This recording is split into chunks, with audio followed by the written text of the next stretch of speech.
So, do you get a notice when like the ad roll is We're done? up. We We're are up. live. I do Oh, we not. can- Okay.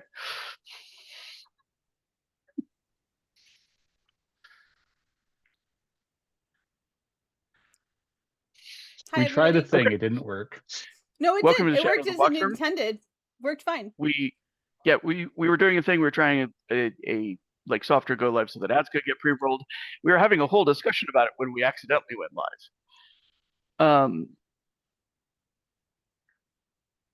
So for those of you who saw our last stream Friday, a full week ago, and have been wondering, hey, what the hell? Because some things happened as a cliffhanger, but real life things happened as a cliffhanger as opposed to in-game things. Just wanted to share a little bit about what's been going on. So this is his first stream we've had since the last one. Channel Daddy Kevin was evacuated from his home when he could see a wildfire on the horizon. I'm not going to dox where Kevin lives beyond Canada, but for those who've been watching and following the channel, this is the first time we've gone live since his evacuation. Kevin is okay. He managed to grab his most important things on the way out of the door, and right now they're optimistic they can get people to their homes inside of a week. His home wasn't burned down, he's doing okay, and the last time I talked to him, his biggest concern was fighting boredom. So for those of you who know Kevin, that means he's probably mapping out his next 20 campaigns. He really has appreciated every inquiry and well-wishing, and if you'd like to help him out, please join the Discord.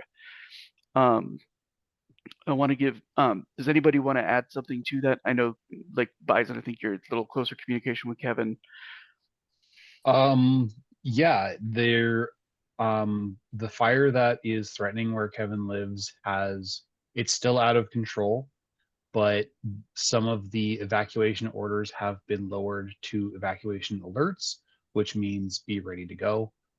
That means in the next couple of days, he thinks they'll be able to go home, do some cleaning.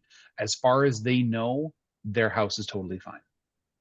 And it sounds like it is going to be untouched. I've been watching the fire for a while now. The scary red line hasn't moved towards his house in like a week.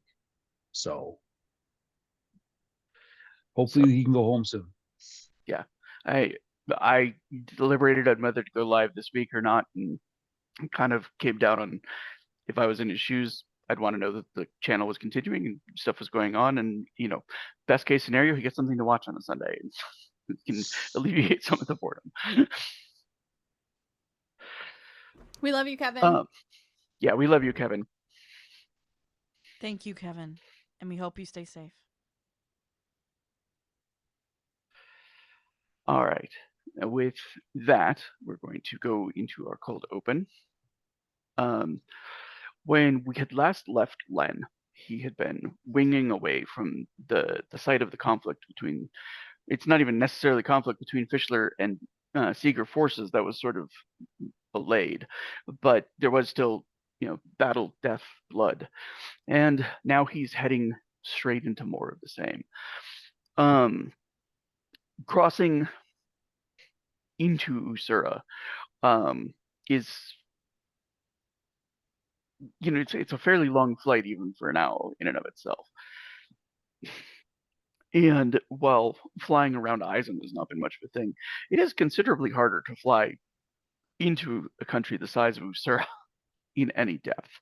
Yeah. And it's actually going to be, your cold open is going to be occupying several days, and during that time everybody else is going to be doing things as well.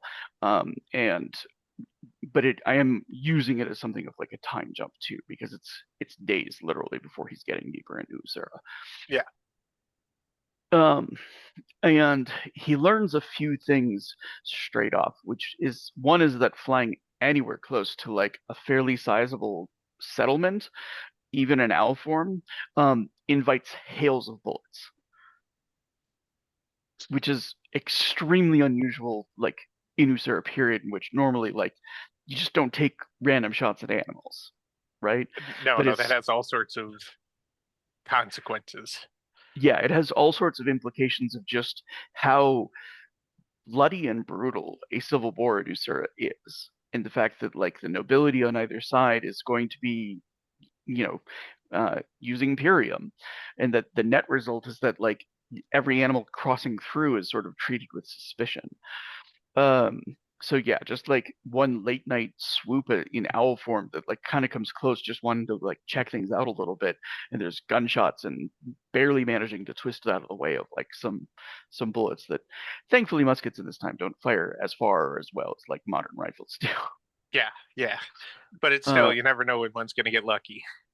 Well, and it's simply unexpected, period. And there are times as he's kind of like, going low over some of the forest and stuff like that, that like he barely hears like the flick of an arrow coming through, which turns out in general to be much more harrowing and usually a lot closer. The Usurans prefer bows in general.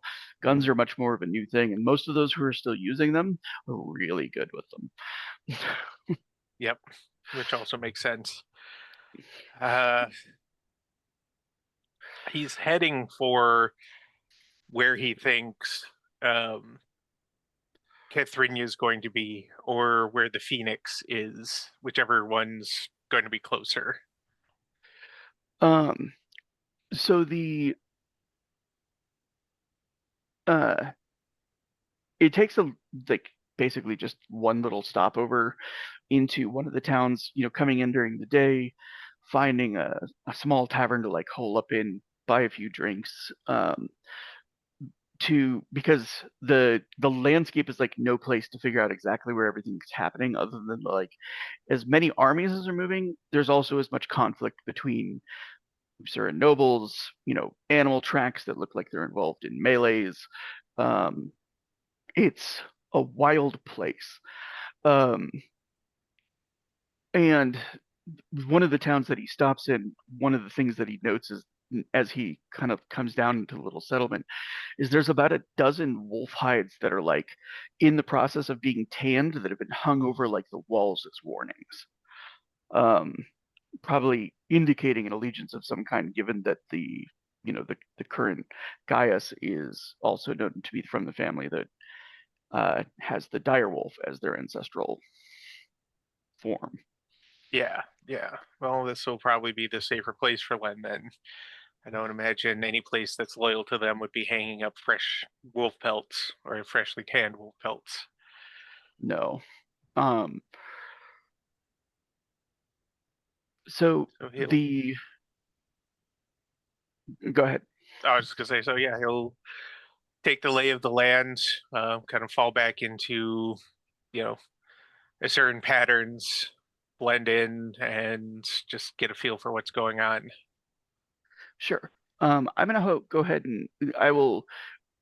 If you want to tell me what role you would like to use for any kind of information gathering, on the social side, the the hunter knack is totally appropriate for information gathering in certain settings. This just isn't one of them. No, not so much here. But let's see. We could go with. Well, I don't know how good criminal would be, so maybe commoner. Criminal is actually fine, but Oh. commoner will do just fine in this situation too. Yeah, let's do commoner on this one and just kind of see what the normal people, the salt of the earth, know is going on, and kind of what the pulse is here.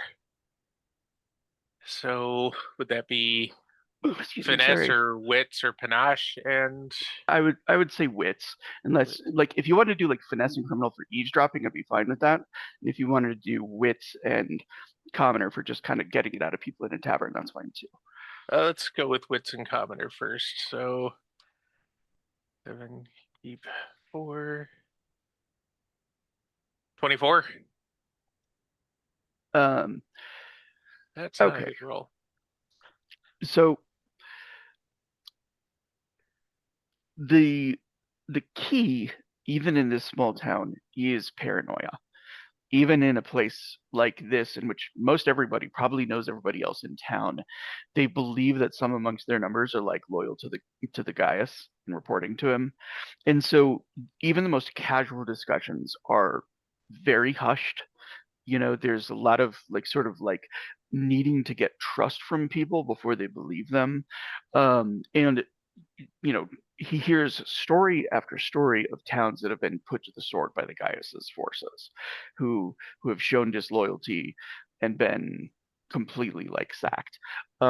Fully like a third of their young men have gone off to aid Cathrinia's forces. And the others are just trying to like do their best to sort of keep things looking as normal as possible. There's even the wolf pelts that he saw are sort of divisive. Some people are like, why are we trying to like piss off the Gaius? And others that are like, he's no Gaius. We should be openly resisting, you know. And plenty of talk already of like what's happened to those who openly resisted.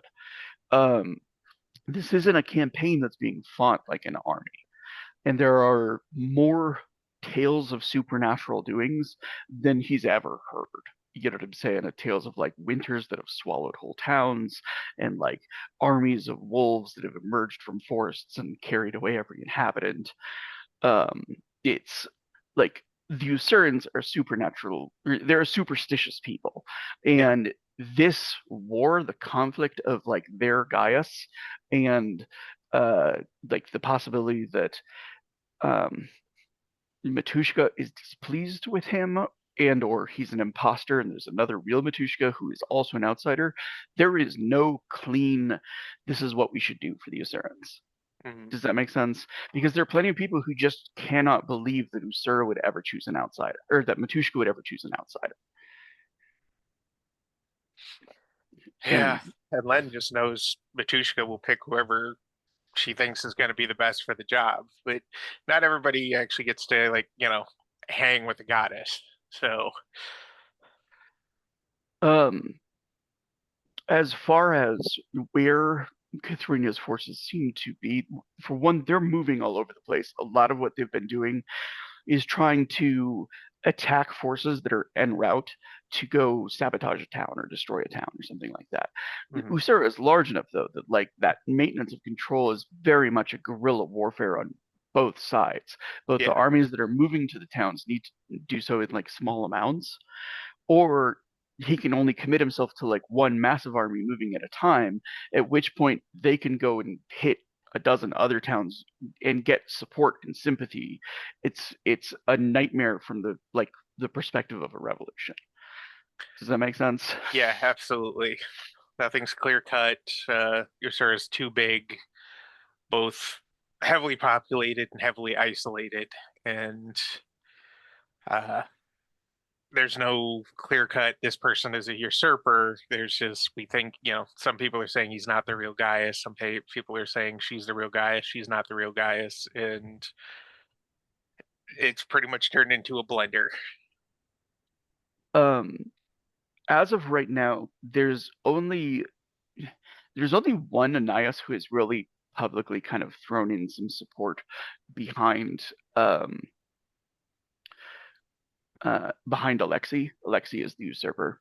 And that is Staver, who is sorry, there are two guys. One of them is Koshe, and the other one is Staver. However, Koshe isn't like a normal Nias. He's a mythical figure, but he's always had Ananias administering his province on his behalf, and that person who's been administering on his behalf has supposedly thrown in with Cathrinia, which like tears one Nias in half. The others there's one more that has declared, like Tamara has declared her allegiance, obviously, to Cathrinia at this point. And the others are all sort of like intermittent. Does that make sense? There's no like public declaration. And the Nias who has declared for Alexei's forces hasn't thrown considerable like military might behind them.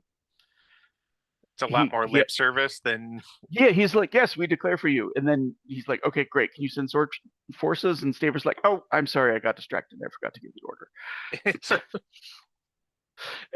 And Staver is, in even polite circles, considered to be insane by most of the other Niases. Yeah, it's the one who kept people as dogs. No, he's the one who's like obsessed with Cernith things. Oh yeah, and like puzzles and stuff like that.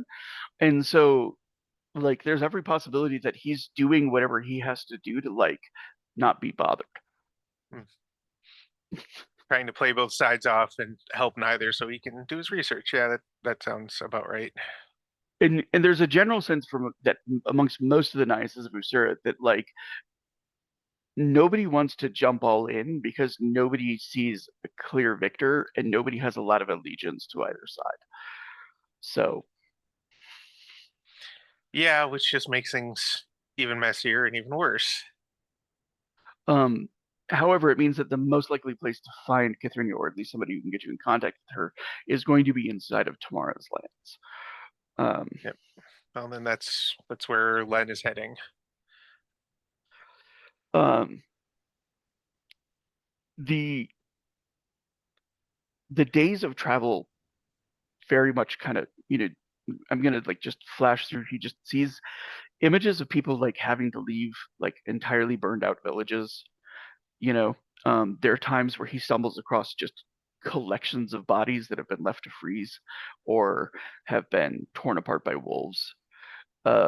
This is a war that is being paid by the peasants, like in a way that in Eisen, yeah, the peasants definitely paid a toll, but it was the soldiers who took the brunt of it. But in this, like everything is sort of being considered that the peasantry are going to be the ones fighting the battles, so they're preemptively taking them, and um, and in Usuran, there's just no quarter that's often spared for women and children. It's not culturally,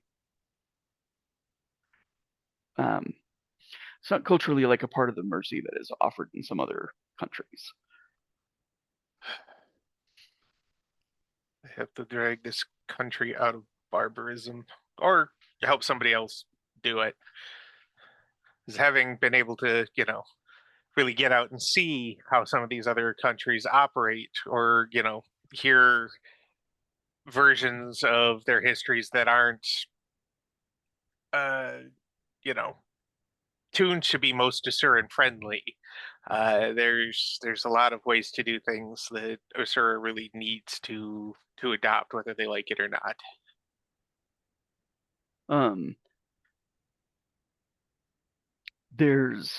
There's a few times where he passes like a small group of like 2 or 3 people that are struggling to like dig in hard earth enough graves for 100 something people. There's no real way for him to differentiate, when he comes across like these groups of bodies, which side is which, is there? Not really. Yeah. I mean, there's sometimes like within the same Nias, you know what I'm saying? Like one village that is like pro Cthinia, one that's pro Gaius. Um, for the most part, it doesn't look like Cthrinia's forces are actively like attacking villages. That seems to largely be the work of the Gaius. But then again, the Gaius is also fielding armies that are made up of villagers, and those are getting attacked. And Yeah, that is. at the end of the day, for the villages, it works out to about the same thing. Yeah, there's no clean hands here, no matter how we look at it. Well, so it's also strange after all the time that he spent here recently to see Usura kind of like in pockets of summer and winter, because there are parts of it that are like absolutely snowed over, absolutely icy, and other parts of it that are like green and flowering. And which one should be happening right now? I don't remember what season we're in. Are it we is still in summer. summer? It is Oh, summer. okay. Yeah, like winter's over. Now there's parts of Usura that are winter wrapped year round. That's the northernmost parts. But we're these not are there parts right that now. should be in summer. Yeah. As he's traveling. Yeah, that's just more evidence that Matushka is very not thrilled with what's going on here. Give me one more wits and hunter roll. All right.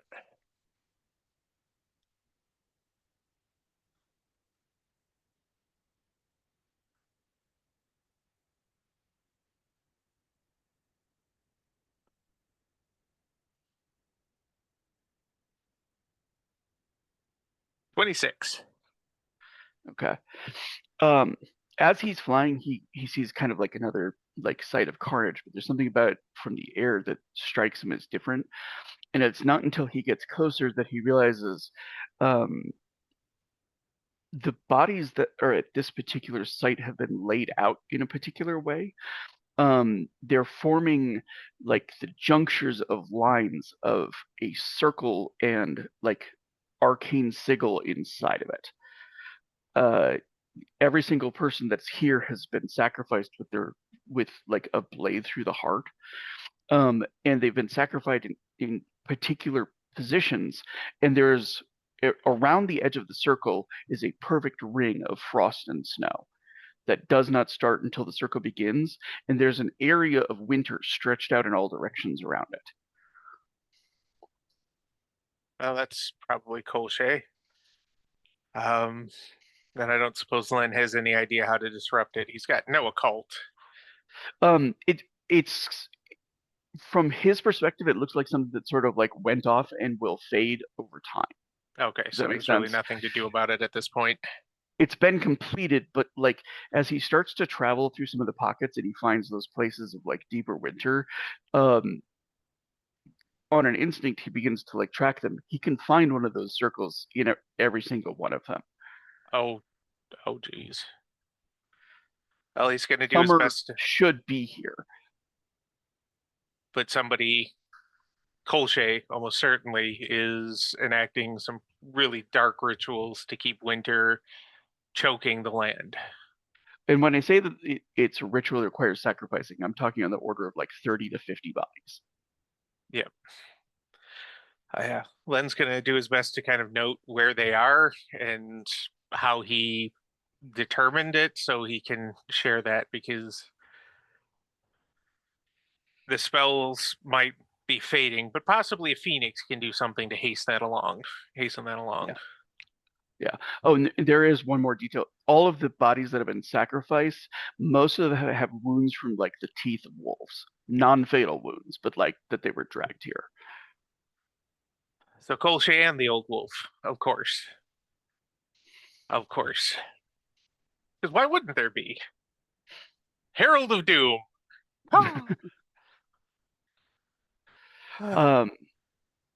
And the give me one more wits, and this time it's just going to be keen senses, but I will let you add your current rank at Imperium to it. Okay, so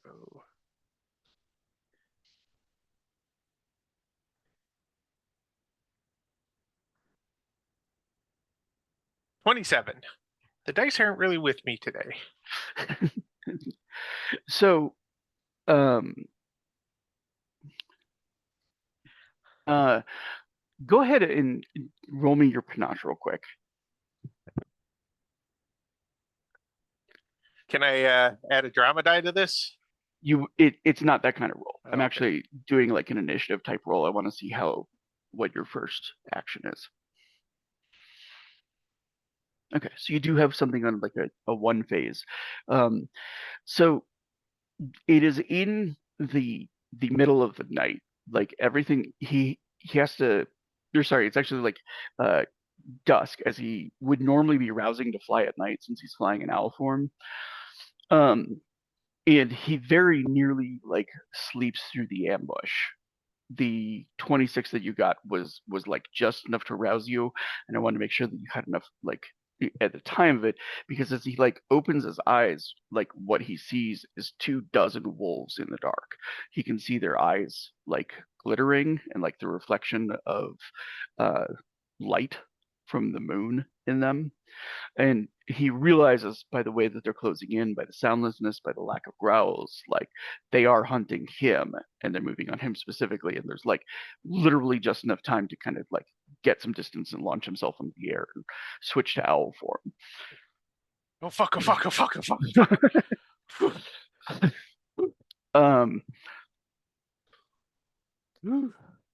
And he sees two of the wolves like start to shift and then sort of like stop, as though they elected against pursuit, but that two of them at least were nobles of some kind.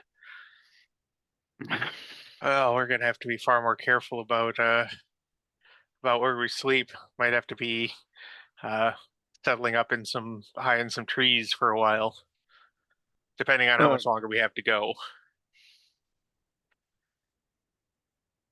um, the problem is like if he's still in his form at dawn, he's stuck in it. So Well, yeah, he but does I mean, have to transition.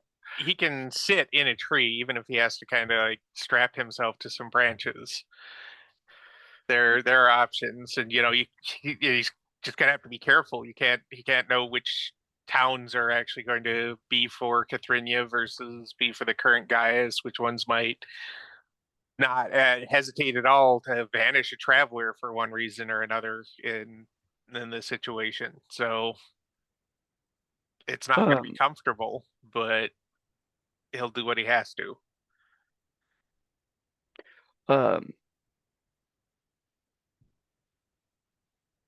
the uh, it's as he's pressing to the north and getting closer to Cathrinia that he has his he's like asleep in a tree. It's like the safest he's been for some time, or at least the safest he can imagine himself right now.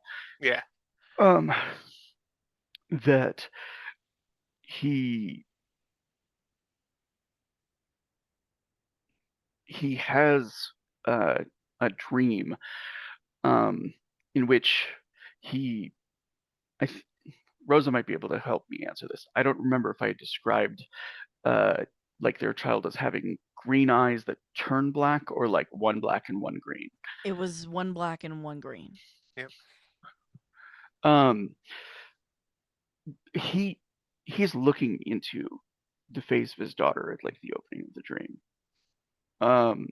And like very like you're talking like hours after birth, right? Hmm. With a sleeping Rosa, with a uh, she's passed out, baby's fully asleep, but like kind of in the midst of like Len seeing his child's face in the dream for the first time. Um, the child opens its eyes and he sees that one like at present it's brown and it's when like the sorte magic is used that it turns black. And the other is green. And as he's kind of doing that, he feels an icy brush on his shoulders. And Matushka is there. Like once again, they're in the middle of a snowy plain, and he sees things in a way that for a moment he imagines is how like Matushka sees it, where there's the land and the mountains and the landscape and all of the animals and everything like that. But like a eagle, she can just look across that land and she can see where Koshe is talking to Alexei, and another place Kathrinia is talking to Tamara. Um, and she she squeezes his shoulder and sort of turns him towards the west. And he realizes like across it he can see Eisen, he can see the tower from her view. And then like the vision sort of like dives down towards the tower and into the room where Rosa is once again. And then he's there in the room as like a ghost, and Matushka is there as well.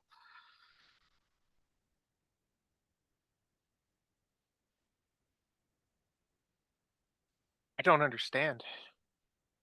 Am I supposed to not be involved in this? Am I supposed to just go home and be with my wife to be and child? I thought this Um, was what you wanted me to do. Our land, our people are dying in droves because of this. How how could I go home knowing that I could have helped change things?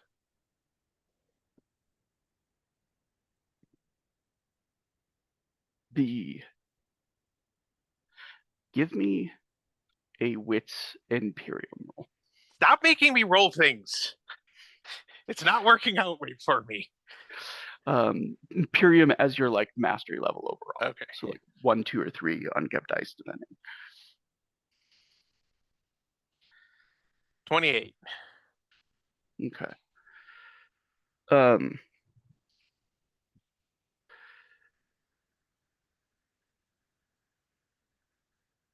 and he hears Koshay's voice.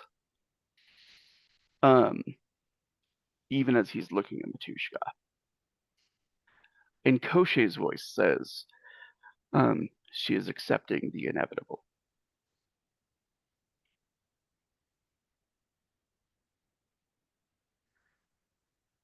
It's not inevitable, isn't that the point of our deal? Or And is that what you're trying to tell me, is that we're coming to the point where I have to make my payment? the world seems to sort of like shiver, and the Matushka that he's been seeing shivers with it, as does like the Rosa and like the baby and everything.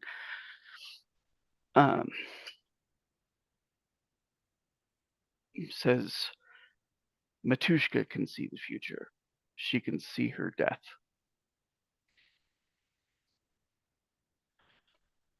She knows it's coming. She knows that whether she stops us or not, it will be the last of her strength, and she will be gone. Well, I definitely don't believe that, but even if it is true, Do you think we I would have chain myself to something with no chance of victory? Fighting a god is without victory.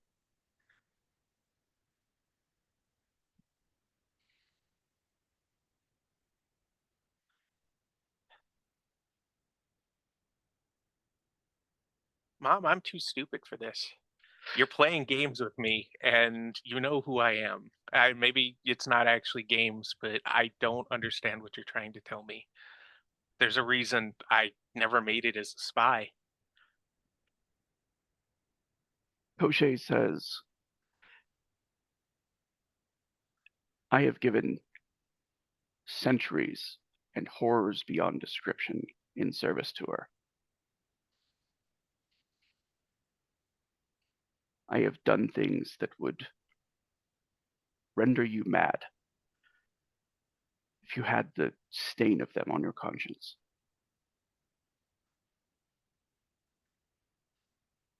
Says, when she passes, I will inherit her power, and I will not allow a pup to stand between me and that.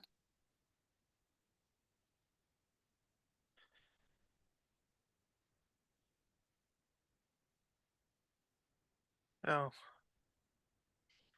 So he knows what I'm trying to do, or what I was brought here to do.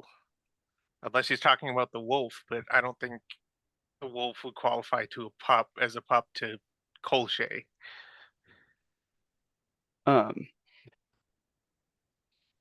He says, she is arranging to have you bear that mantle. To destroy me, to take what is my right. Oh, all right. So it wasn't clear that he was talking to me. I thought you were just having me overhear his conversation with No. Alexei. Koshe's looking Koshe's looking directly at him. Like he's in that room too. Sorry. So do we need to like back up a step? Yeah, we kind of need to back, because you were just like, you see these two talking, and then you overhear. Yeah, no, I completely was like, that was my bad. I was like, what the fuck am I supposed to do with half a conversation that I'm not involved in? Len is not that bright, and he admits it. Yeah, when he Honorene's realizes not around. that he realizes that like in the course of the conversation, like what he thought was him addressing Alexei was Koshe actually like seeming to be aware of being watched and looking directly at Len as he spoke. And as he realizes it was not just sort of like a creepy supernatural effect, Koshe has been addressing him this entire time. He's gonna pinch the bridge of his nose for a moment, and he's gonna be like, "Look, I know what your purpose is and was supposed to be, and I have no doubt serving a being who loves birds and trees as much as she loves her thinking and feeling children, uh, probably has absolutely had to have you do terrible things, like you said, stuff that stains your soul. But the point is, I don't give a shit. I don't care that you have suffered, because what you're doing now, murdering all of these people, supporting Alexei in the murder of this country, there's no excuse for it. There's no excuse, no reason you can give me that justifies it in any way, shape, or form. I have things to protect. I have people to protect. I have a home to protect. And you know what's going to be the difference when we meet up? You have nothing you care about. You have no fire in you to win at this point. You have cold anger, and that is not going to carry the day. And even if you drag me into the abyss with you, and I never get to see my daughter's eyes, I will make this world a safe one for her. And Koshé smiles. He says, "You're right. I have not had anything to care about in a very long time." He says, "But I can make sure that when we fight, it will be on an even playing field." And he turns and he blows out the candle that's on the desk, like next to where Rosa and the child are sleeping. The entire room is plunged into darkness. And that's when Len awakes.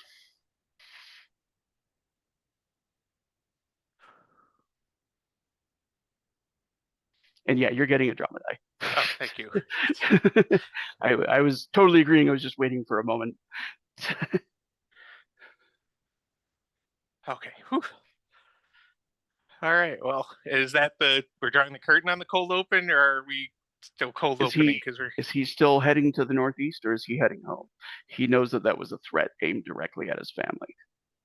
He's going to have to trust that the people he cares about can protect his family. There's no way he's going to be able to get there to make any difference at this point anyway. It's taken him days, weeks to get where he is.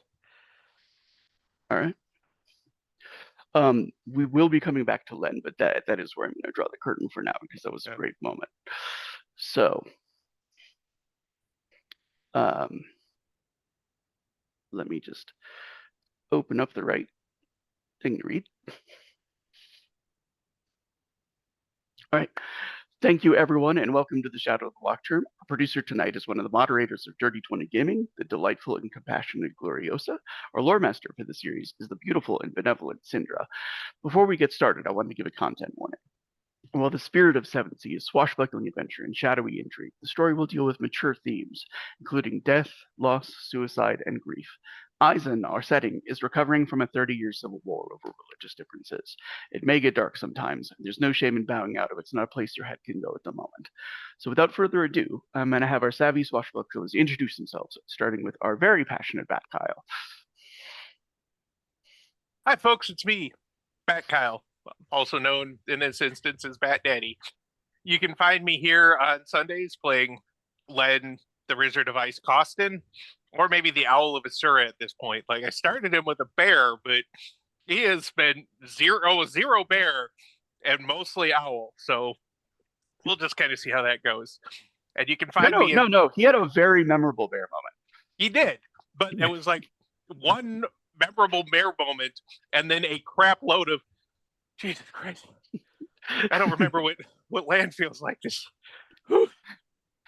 Next time I'm going to take the skin of a faster bird. Yeah, definitely. Maybe a hawk or an eagle or something. Like, I love my owl homie, but fuck. But anyway, you can find me in this wonderful game on Sundays that definitely, pulled that passion right out of me, because Ciosa is has developed this wonderful living, breathing world that all of us are so deeply invested in. That just great lore, maps, artwork, politics, romance, the whole thing. We're here every week that we can be.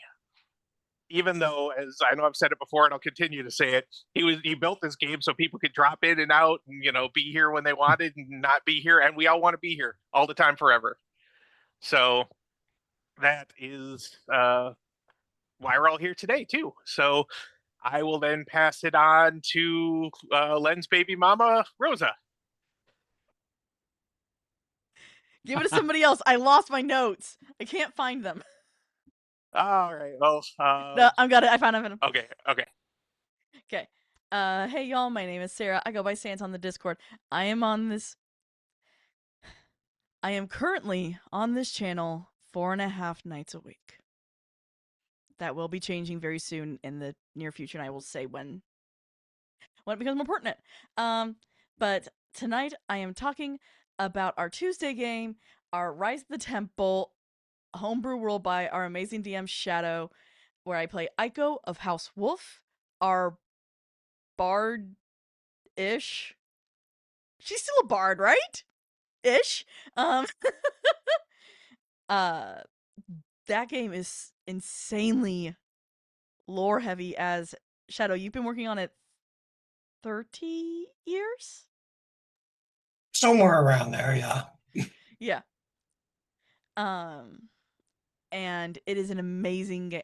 There's not a bad game on this channel. I'm just gonna say that.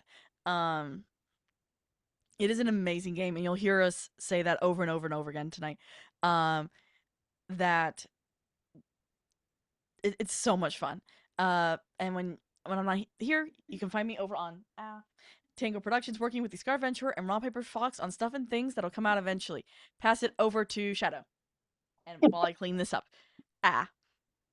Hello, everybody. I am Shadow, also known as the True Shadowmancer.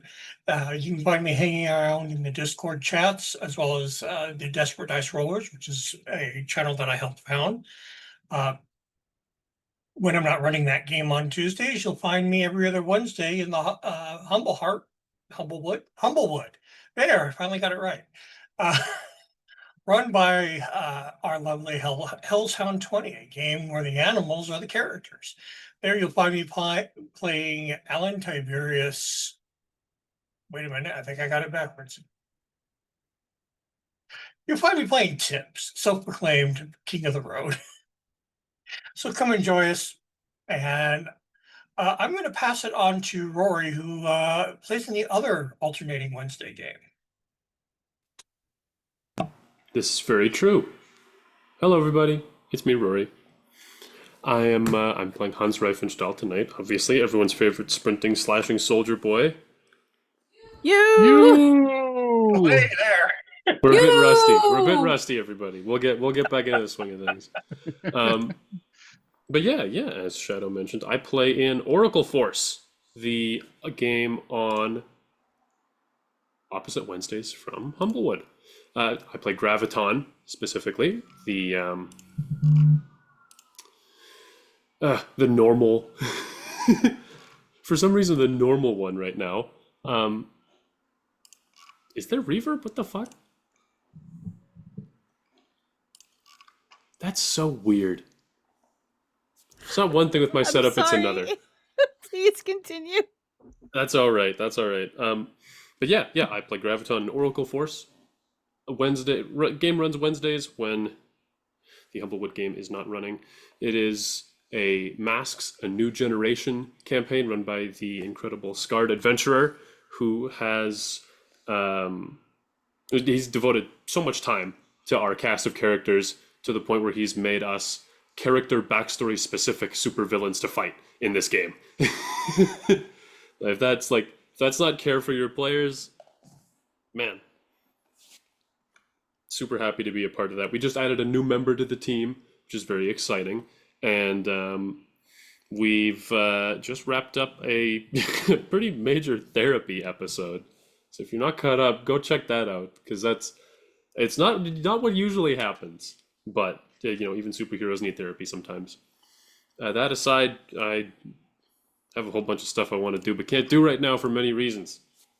Update everybody later. Who hasn't gone yet? Ren, it's your turn.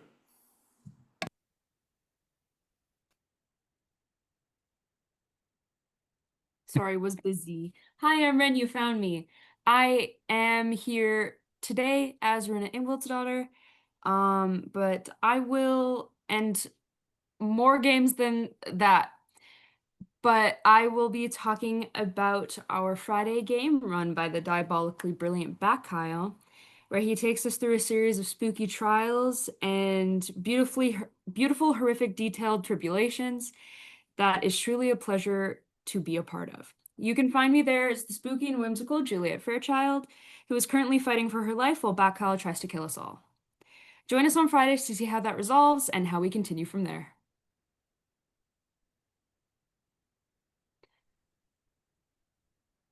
You got to pass it.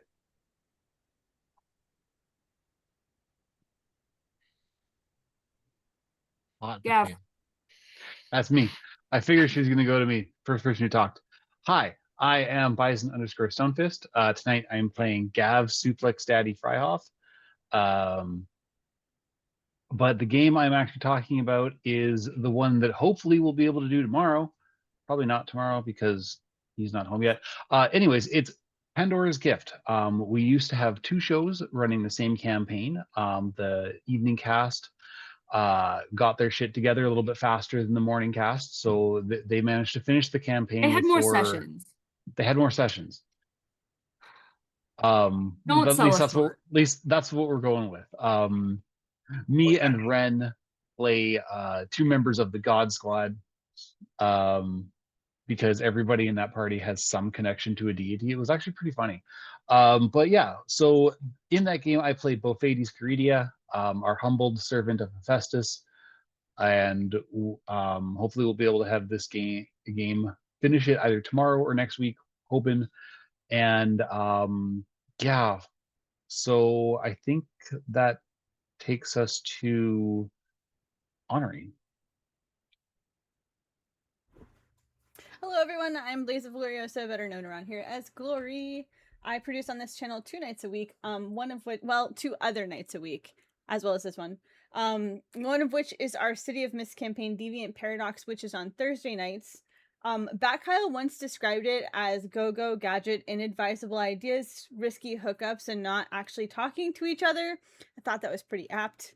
We saved it. They have their unique twist on the system by having each of the characters with a mythical alter ego that absolutely runs their lives.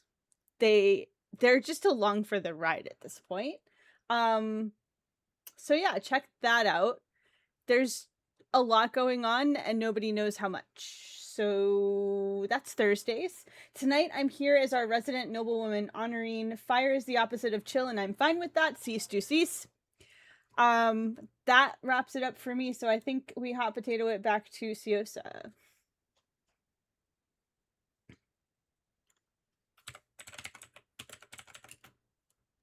Siosa, who knows how to work the mute. It's only our 78th episode, so like I'll get it one of these days. All right. In the ancient days of Numa, the great storyteller and philosopher Ceres the Wiser once noted that adventure can begin in only one of 3 ways: by death, by slur, or by letter. To begin without one of these incitements is folly, a debacle best described as an indiscretion, a dalliance, or an escapade. But fear not, we begin tonight properly girded with a death, the most inescapable of the 3, and thus the most powerful. And in particular, the death is one that has at this point happened several days ago. The death of Alcide Mondavi at the hands of Giovanni Villanova, and now with a carriage and a body that needs to be escorted back to Mondavi lands. For honoring, this is probably the first time that she's had a task of such a grim nature, like as this is, and it's also her first time, I think, being back in her technically her homeland in any way. Yeah, I don't think she's visited. Like, I think she popped in with Porte for a second when they were talking to That's true. Tiny Hands McGee. But I don't think she's actually visited as such. The Tiny Hands McGee being Beatrice Caligari. Yes. Okay. I'm so glad you understood No, which one I meant. I don't think she actually popped in there. I think they sent her cousin, and she brought Beatrice back. Oh, fair. I couldn't remember So which way we went.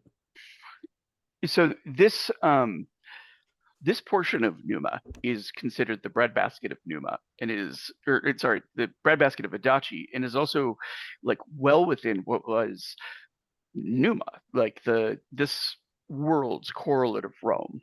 And that means that, for somebody who is the kind of scholar that Honorine is, she's seen many, many of the ruins and things like that she passes as sketches in scholars' books, describing what they believe that they were useful for. She sees one of like the massive and ancient aqueducts like still functioning and feeding water to different farmlands. Like fully centuries after it was originally built. It's obviously been maintained and improved upon and that kind of thing. But is who's traveling with Honorine on this trip? that's a good question. I think Gav had to return because Hannelore is, Babies. got very new babies. Yep. So Hans went with Anna. And if you think Honorine is going anywhere on a mission like this, where she's going, and I am not there. Gerard was back in the city though, and they had to leave from there. So I think it's let's see. Runa would certainly have had a few of the guards that she could have asked to accompany Honorine, the guard from Von Weish, who are all trained soldiers. Yes. She I would like to think Gav would have tried to go and then got talked down. Someone needs to I escort can Rosa back home. That is true. That's what happened. Yeah, Gav was going to escort So I Rosa think back Runa home. would send some of the soldiers. So I'm thinking that Honorine probably is bringing an honor guard with her. And if Gerard was available, like, I don't have a problem using Porte to bring him in to ride with her on this. Although I think probably if they did that, it would have been like, Gerard, you're coming with me. I'll explain on the way. Pack a couple days of clothes. Yeah, it would have been. I think what it would have been is that like because they had the item there because Jamae was the one who transported everybody, right? Correct. So Honorine could have just taken the Porte device with, and like after the first day, like sent a letter to Gerard. Jasmine or Jamae would have passed it over, given Gerard enough time to like pack. Like they're still on the road on the very edge of Adachi lands, and she has an honor guard, so it gives him time to pack and get underway and stuff like that before Jamae would be delivering him. Honorine is struggling not to take very long stops at all of the architecture. She's having a very so in order to keep from being distracted by the immense amounts of history that are around her, because I'm like picturing myself in somewhere like Rome or Athens and having something I need to do where I can't stop, and that would be hard. And so I think the way that she's keeping herself on track is by kind of thinking about the life of this man and who he was, who he must have been, who he must have tried to be, maybe thinking about what she knows of Adachi society while learning their language and getting to know Rosa and all that stuff. Just like kind of trying to focus on who this man probably tried to be that ended him, kind of like. So I think she's ruminating a lot on that as she goes, either aloud or quietly, depending on how tolerant Gerard is. So was Honorine made aware of like the collection of teeth? Okay, Runa's saying yes, so Runa that means that would've- Honorine would be I aware. think that she was there for it. Okay. So there's definitely like probably a subtext of like what happens to a person to have them do that kind of a thing. And I imagine, like, I don't know if is she gonna fill Gerard in about that particular detail about the man they're transporting? They have a lot of time to talk and tell Gerard Okay. about everything that happened. So now I have to remember everything that happened last session. Mhm. And how to convey it.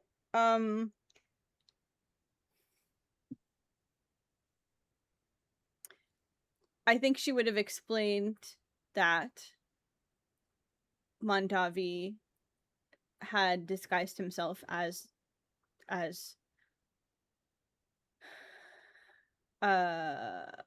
Daddy Seeger's physician and tried to poison him, and failing that, tried to kill him before the cancer killed him, which really just seems like waste of effort to me. But and then once that was done, once that was thwarted, excuse me, he was captured, and we sent no word, actually, now that I'm thinking of it, but still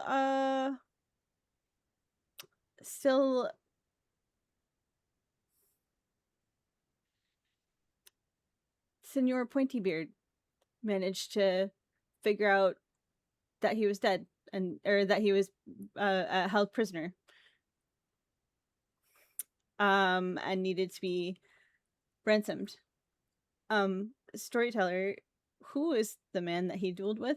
What was his name again? Villanova. please? Giovanni Villanova, Villanova. Yeah, that's Senor Pointybeard. a compatriot of Tiny Hands McGee.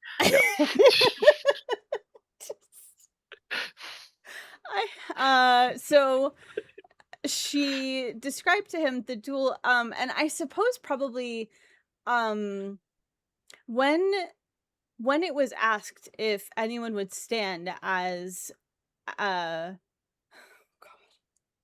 Mondavi, Second. when it was asked if anyone would stand as Mondavi's second, Honorine does describe to Gerard how nobody stepped forward, and all she could think about was the dishonor that would have come on anyone back home if they didn't have so much as a second in their moment. And Honorine describes that she stepped forward and she offered to be Mondavi's second, and was then told that it's more insulting for a woman to be his second than for him not to have one at all, which of course makes no sense to Honorine. That's just not practical at all.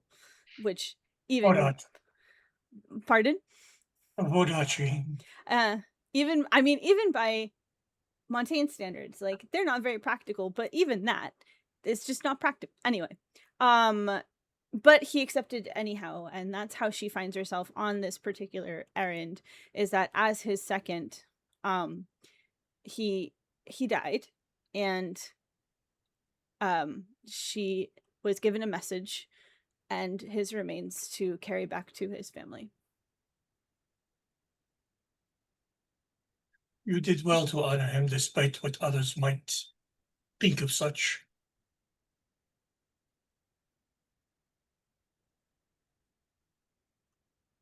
It's their loss that they discount the women in their midst, if any of them are even half the women that Rosa is. But see, that is the true strength of the Wadachi women. They are always underestimated.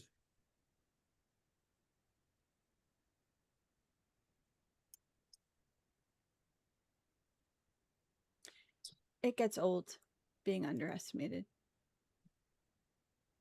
We, It's very it old. would get old from our perspective. But see the power that Rosa and her sisters have simply because they were overlooked, they are underestimated. There's so much that they get done within their society. It is a strength that it is a strength that many do not understand.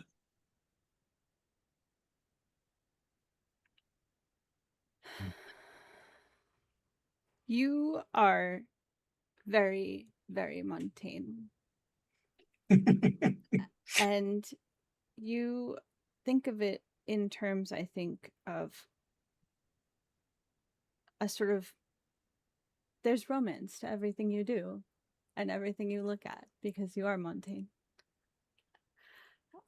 But the way that the women are treated in Vidachi, they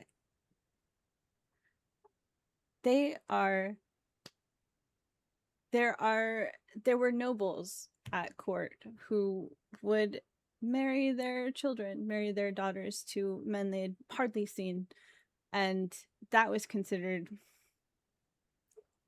needed sometimes, but something not necessarily to be done.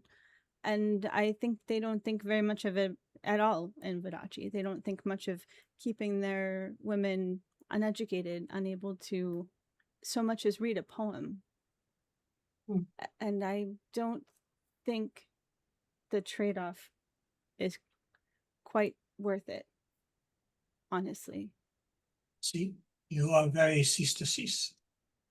The women of your family are very strong, to the point that even the nobles of the Emperor's court fear you. So you see things from that point of view. And that is not wrong. And I do not say that I support what the Wadachi do. I simply look at the way it is and the way it can be utilized, like a bridge. Everybody sees the top of the bridge, uses the top of the bridge, admires the strength of the top of the bridge. But below it are the arches that support it and keep it up so that all of those people that don't see it can use it. And without that arch, that support, it all falls down. No? Are you comparing the how- Vidachi women to bridge supports? In and out of just what we. But it's true though. Without the Wadachi women, Wadachi society would fall apart.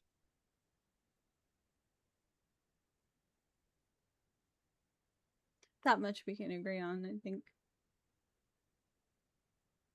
And I, for one, admire them for it.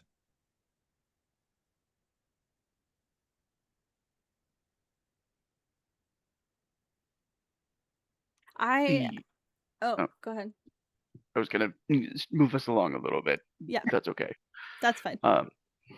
So the area that you're passing through is like a breadbasket, but it's also like in the first kind of weeks of like sowing in preparation. And the sheer number of like the sheer amount of like things that have been converted to fields out here is fairly remarkable. As well as like the complexity of the systems for distribution of water and everything like that. Like they're worthy of study on their own for the impact that they could have on Eisen. Especially for the amount of soil that is like viable for it, comes from years and years of being well, I mean centuries at this point of being cultivated for that purpose. And the area that they're headed to as they're given the directions, is a actual proper Newman villa, like a century or like 1,000+ years old, maintained over over those years, fully like walled in, enormous lands that are surrounding it, like hedges and everything like that. But like the actual villa itself still maintains that style with like the internal courtyards and gardens and everything like that.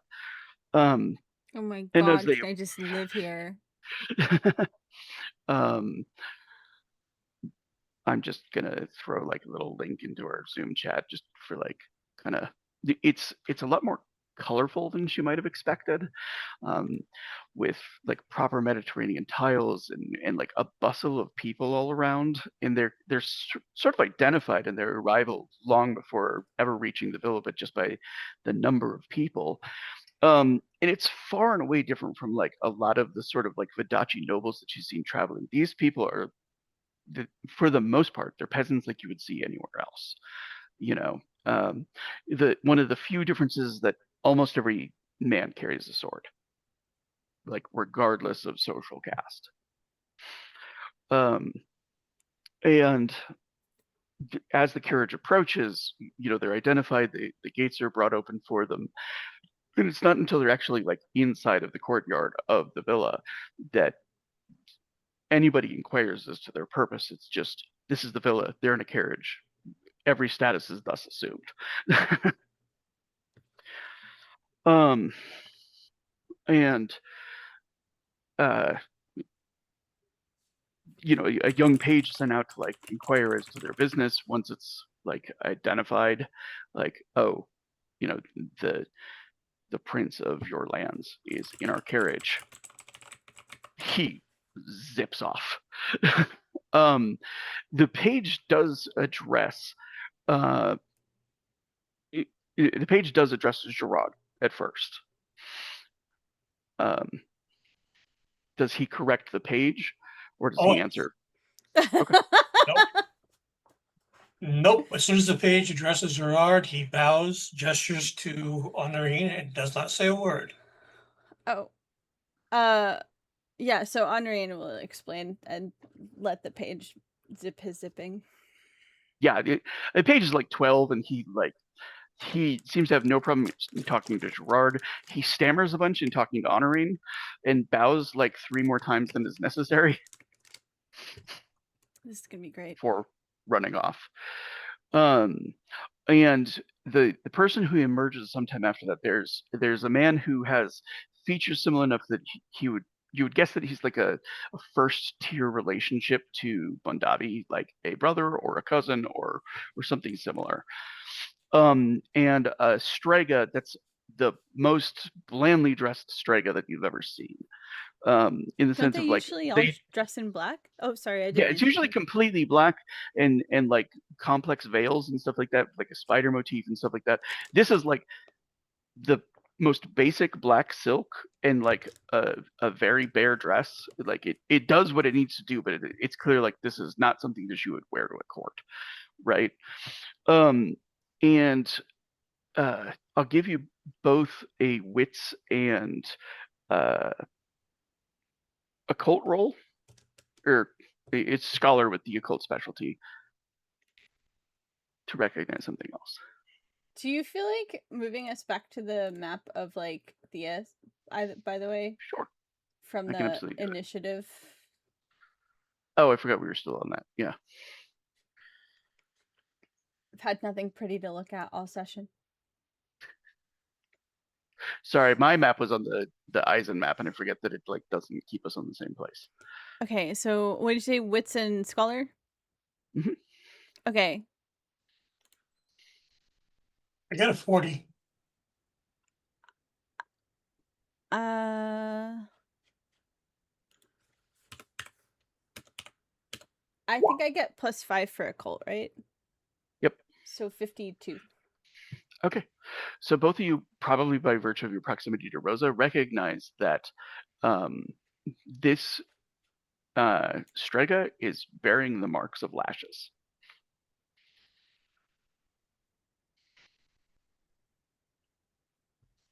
The like fate lashes. She's hiding them. Yeah, and she's wearing gloves and such that are designed to fit a little looser than they do, but are bulky by virtue of the bandages they're covering. They're likely fate lashes, because if she was hiding like whiplashes, those would more likely to be like on her back or buttocks or something like that. Fate lashes tend to express on like hands first, because of the cards. Okay. Honoring greets the guy with Yeah.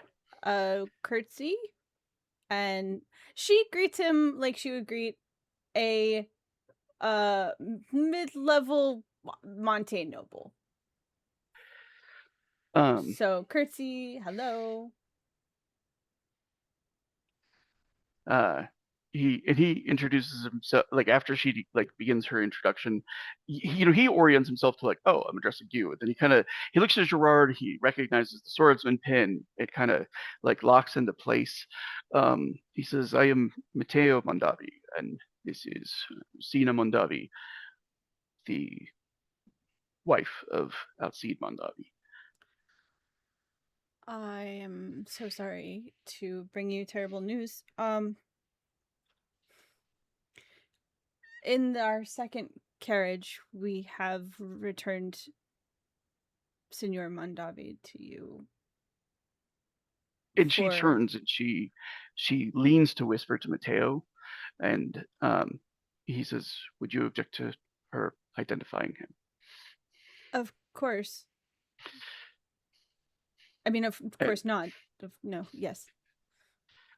And she just kind of like gestures, and a few servants come and they move I mean, you didn't have like a proper coffin or anything like that, so he's wrapped, but that's like the shroud. understood. Yeah, it's just in a shroud, and she lifts the shroud and immediately sobs and kind of cuts off.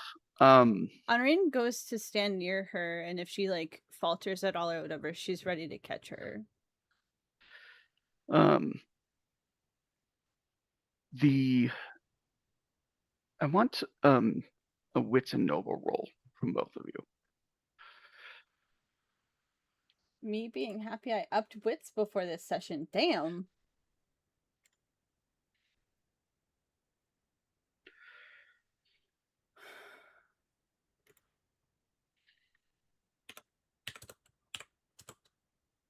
$50. Okay. 39.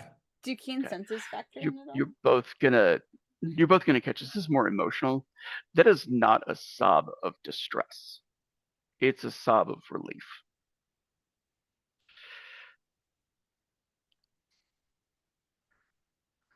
And Honorine's trying to gauge whether she should, like, whether they're going to be invited to stay, whether she should just spill the story like right here. And Matteo, he says, we will need to know the story of how he has passed, and there's the matter of, says the next Mondavi. Of course. He kind of breathes out. He says,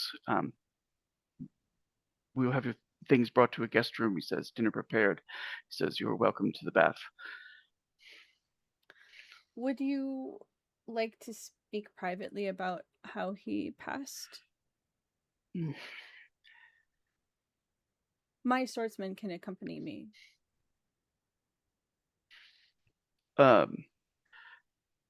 Says, I do wish to know the details. Says, right now I need to make some preparations, and it's custom in Vidachi to give people time to prepare themselves. Of course. And so he starts to turn, and then he turns back and says, thank you. And thank you for bringing his body and for sharing with us the news of his passing. You're welcome. And like, we're gonna cut from there. You know what I'm saying? Like, we'll we'll kind of like flash over some of the details and stuff like that. It's her first probably experience with like a proper Newman bathtub, like the full like you can sit in it and everything like that. But as she's sitting in the bathtub, like she hears the church of like the closest town. Its bells start ringing in like a kind of celebratory way, like the kind of thing they'd normally do for like a holiday. I'm not saying that I'm going to be celebrating Alcide Mondavi's death, but the barbecue's at 3. Bring a salad. That's definitely the vibe. Like, Yeah. like we're never going to say like, "Thank God the bastard's dead." You know what I'm saying? But like, there are signs. Honoring is just like, I'm so sorry for your loss. This bath is amazing.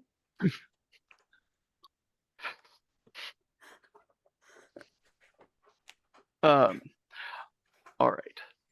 So, I think everybody else is taking kind of more traditional route back to Freeburg, right?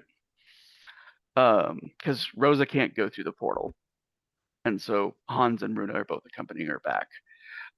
Hans can let the captain of the opposing No. forces like return in the zone, or what? What? Hans and Runa were heading to Posen. Posen. We're going to Posen. That's right. That's right. I have to deliver the news, and Hans also feels like it's appropriate for him to return the guards himself as just like a respect thing. Okay. Hans is delivering and Runa's receiving. That phrase. Oh yeah, 'cause the ship. Yeah. The ship is getting there too. Molecule. She can. See, they ran. So they can head towards. You see how on near Freeburg there's this kind of like smaller bottom of the river. Runa can have the ship meet them there and then go the rest of the way by river. What? Runa can have her ship meet them at that part of the river. We're on the map of Thea, so if you're pointing to something on Eisen, we can't see it. You can have the Revenge come down to get us, and then just boat all the way to Posen. Yeah, there's still like a bit of overland way. It's just like that way because Posen lands are like on the other side of the river. From... Yeah. That's like my far as ship, fuck and I away can by foot. control it. Yes. Forgot So about the three that. of you can basically like stick together until you get to Freeburg, effectively. At which point you can drop Rosa off. And Okay. Nice. although this particular ship has inspired one labor already, so.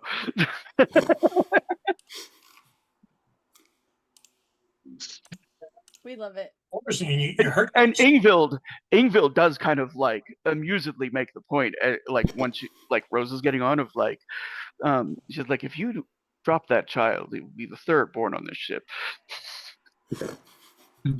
I really rather not. Would it be the fourth born since there's I was a counting Runa? Runa. Oh, I was because there counting were Runa as the first. twins. Twins. Oh, right. So fourth. Yeah. That's, yep. We can count here. I suppose they don't actually share a soul. It's just a myth. Sorry. So yeah, fourth, not third. And Ingvild does stick kind of close to Rosa, like having given birth before, knowing like what to keep an eye on, and well aware that Rosa's like in a place where it could be like any day, any week.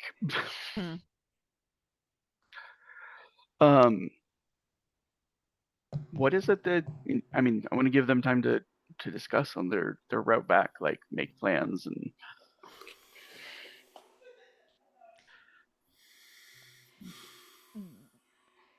There's. Fuck. Hans is spending most of his time brooding at the bow of the ship. Is there enough room to like, if like two of us are on one side and having a conversation that can't really be heard? I think Is there's the kind of long like ship long enough? I mean, you can have like a relatively private conversation on a canoe if you keep your voice. I down. have a rune for this. You don't I need to really have use a proof for this. You But could just talk quietly on a Yeah. boat as big as that. yeah. Runa's gonna make her way over to the brooding boy and just sit across from him. What's on your mind? He's sitting with his little notebook that I've previously only brought up one time, which was during the dragon egg call.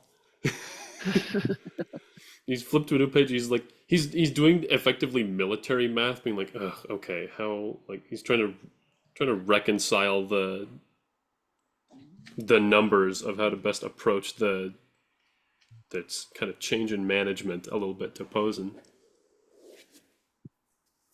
He's like writing out a couple drafts of like starter sentences and then scribbling them out. Scheiße. Oh. A great many things, I suppose. Poof. We'll have a good amount of time. I mean, for starters, it's just kind of insane to have lived through the the passings of almost every great leader of this nation. So there's that.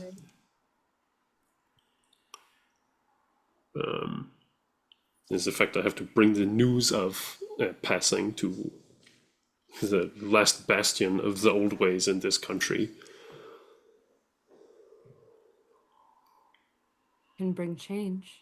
Yes? I mean, that's the aim. She'd Who be knows if able that to get that. knows how that is going to go.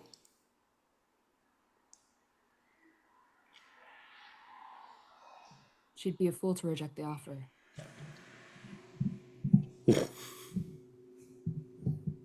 Fools can hold power for a much surprising time in this nation. Yes, but when your people don't believe in you, that becomes hard.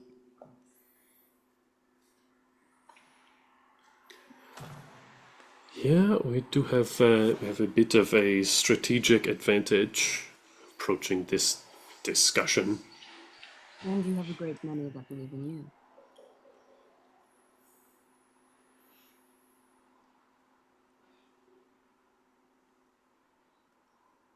This idea as a whole is ridiculous. The idea of proposing a power marriage to be the only way of finally making peace in this fierce, forsaken nation.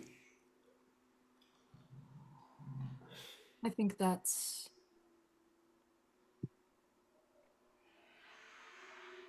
it's an easy way out.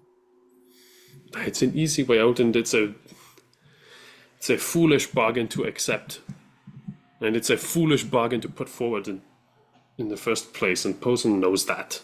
I guarantee you, she knows how ridiculous of an offer it is. Yeah. I'd hope so.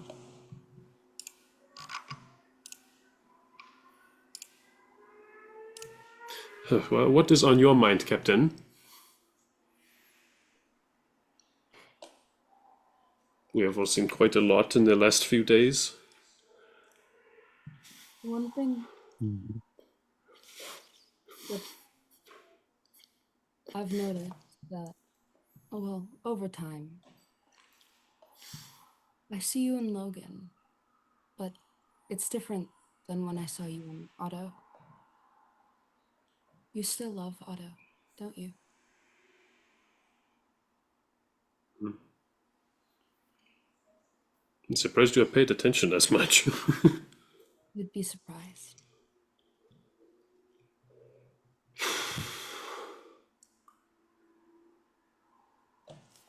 I held a great many things in him.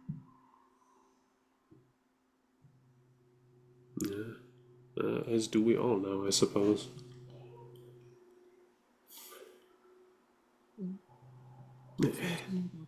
About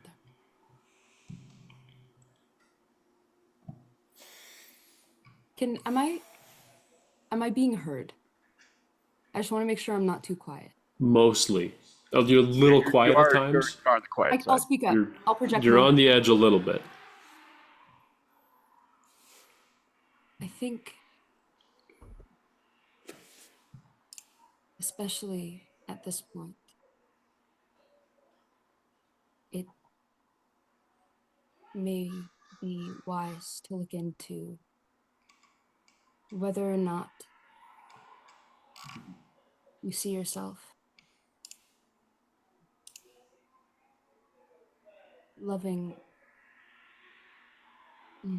Sorry. There's a better way that this can be said.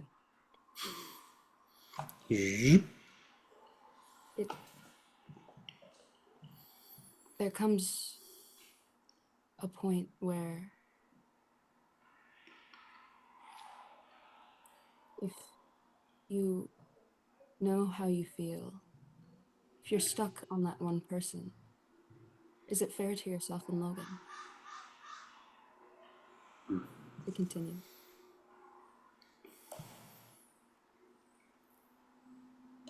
And,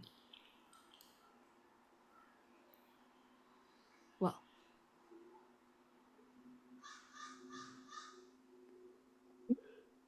and if you don't want to talk to me about that now, you don't have to. You don't even have to talk to me about it. You have given me another thing to think about now. And I apologize. Great many things.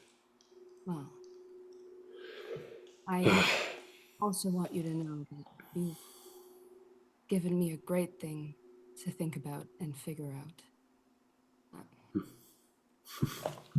I can make no promises, friend, but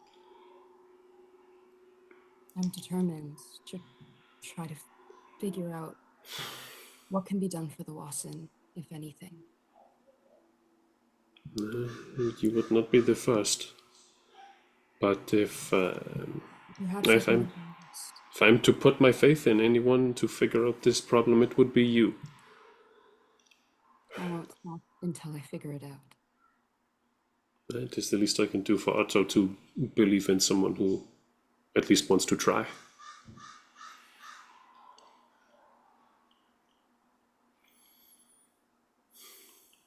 Hopefully, I can bring the one you love back to you.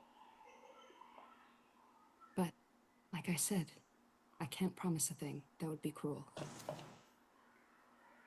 Nah, I would not expect someone to make a promise on a subject such as that. But I didn't want you to think that you were the only one having big things to think about. Well, Yeah, I certainly know I am not. Well, guys, hold on. She knows.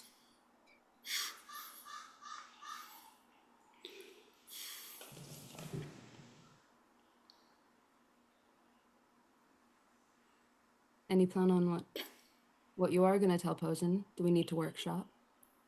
Imagine I'm Posen. She gets a bit more rigid, as if she were to be sitting in plate mail. He looks at his notebook and scribbles something out, shuts it. I'm just going to wing it. There's a low possibility that any offer I put up she will accept anyways, so I think we will see what she says. Ingvild's sitting a little bit away with Rosa, but as Han says, there's a very low possibility that she accepts anything. He says, Ingvild says, "Don't tell, listen."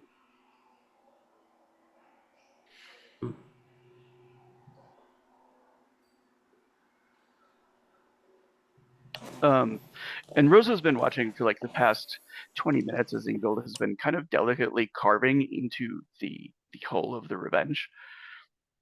And it's just a little bit of art for it. Um, and at first it's kind of hard to tell what she's doing, but after a while, Rosa can tell that like she's carving a small little image of herself holding a baby in her arms, and like literally carving in the memory of like when she had Runa, and like where, and that they're like sitting literally on like the two seats where it happened. um, and Ingvild looks up and she says, "Do you have a name yet?" I have a list, but I haven't gotten to speak with Len about any of them. She says, "Have you spoken them aloud?" Not yet. She Have you says, come with my name? "I didn't hear what you said." Speaking back. I didn't hear what you said though. Never mind. Don't worry about it. Okay. Um, she says, "Can I offer a suggestion for your list?" Of course. She says, "Elena." She says, "means shining light in both Usuran and Vadachi."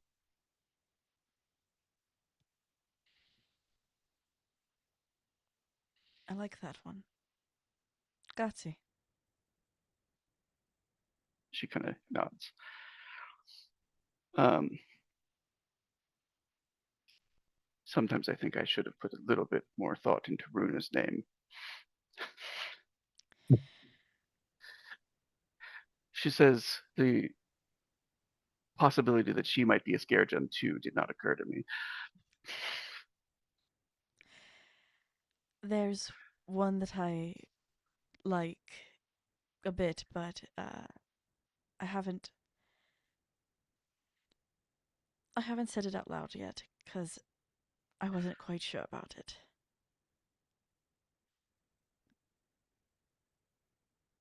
Orsola. She says, "What does it mean?" Little female bear. She says, "I like that." I thought it was very fitting. Um,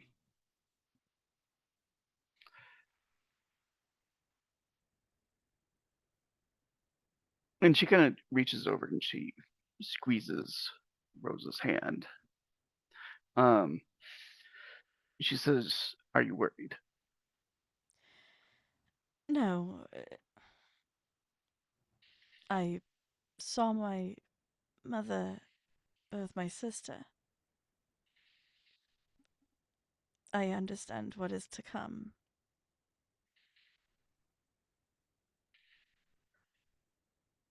I just wish I had more protection.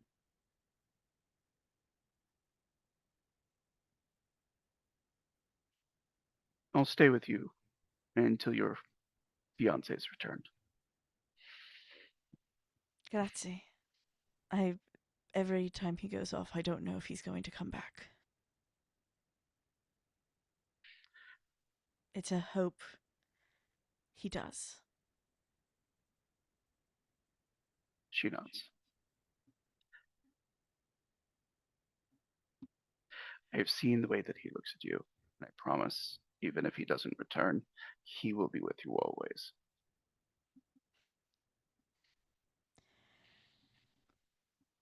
I don't believe there is another like him anywhere else.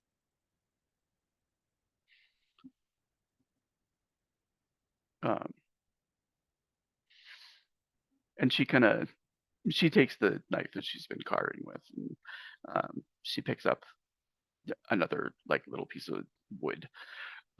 She's got like a small little bag of them, and she starts like working at her hands as she's talking to Rosa. Um,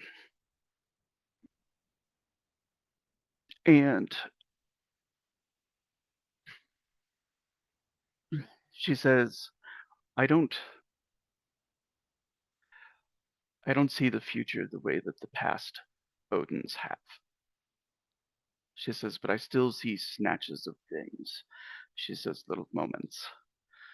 She says, "And I know between the illness you endured she says, and the pain of childbirth. You will be bedridden for some time. It's going to be a challenge.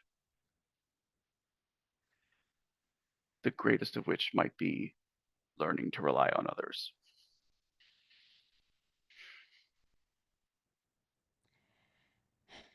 I guess going back to being more Vadachi in my ways. She says, I don't think so. She says, what you're talking about is Staying in the shadows. dependence and permission and the structure in which Vadachi forces women into subservience. She says, this is going to be about being part of a community and knowing when it's your turn to let others shoulder.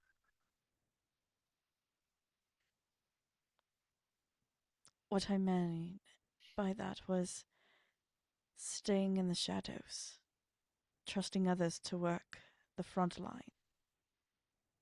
She nods. Having someone else be the face for a little while.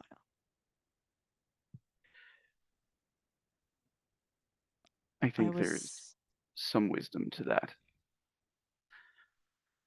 She says, I have a feeling, a sense that there is some danger aimed at you.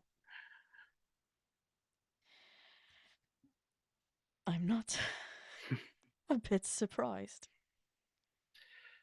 She says, I do not intend to leave your side until it passes. You're gonna have to say that one again. I'm so sorry. She says, I do not intend to leave your side until it passes. Grazie. I don't know Um, when it will, though, and that worries me, I guess, more. She nods in understanding, and she finishes very handily, like the carving that she does. It's like of a tiny little bear cub. And then she carves a rune into the side of it after she's finished it, and she and then kind of smiles as she like realizes she can't actually empower it anymore. You know what I'm saying? But like it's such an innate kind of thing that she's done for so long that she can't actually think about it, or that she didn't actually like think about it. And she kind of like smiles and looks a little bit like amused more than annoyed at the thing that she's lost. Does that make sense? Mm-hmm. Um,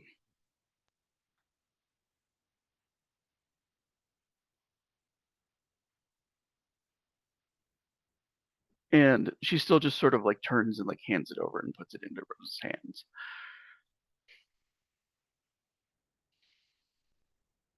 Is Runa able to do what you have lost?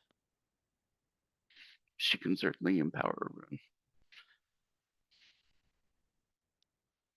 And I think that's when Rosa would call over to Runa and ask her to do like hold up the little bear cub.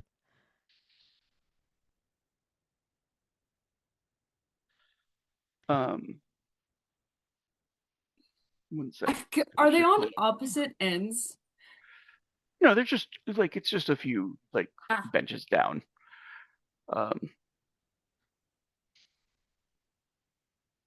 She'll head over.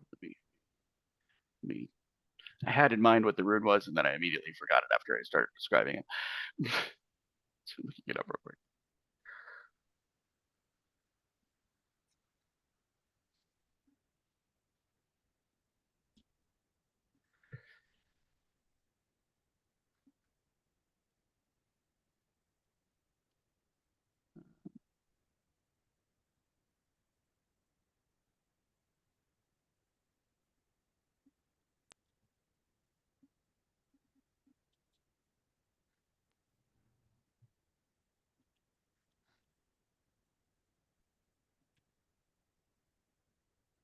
Is it mystery?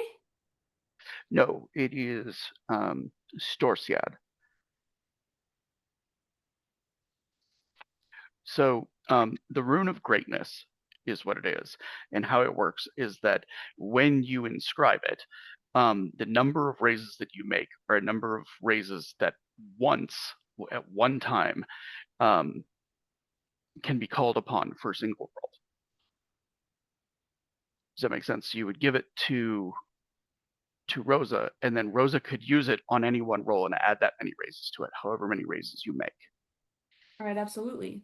So it's like a luck coin, effectively. Mhm. Runa will do her thing.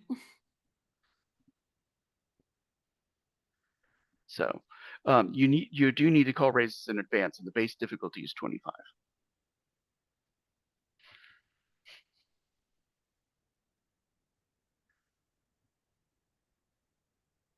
Okay.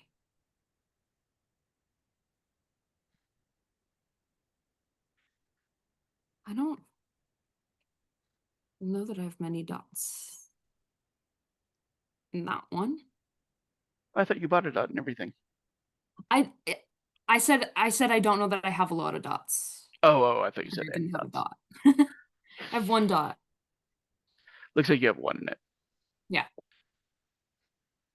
But I believe you have your legendary result now, right? Yeah.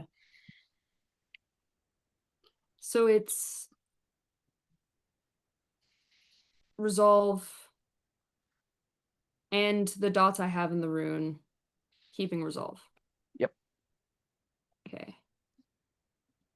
Do I need to call raises? Do you want me to call raises? You have to call raises because the number of raises you call is the number of raises she gets when she rolls it. 2 raises. Okay. So that makes it a target 35. Okay. Okay.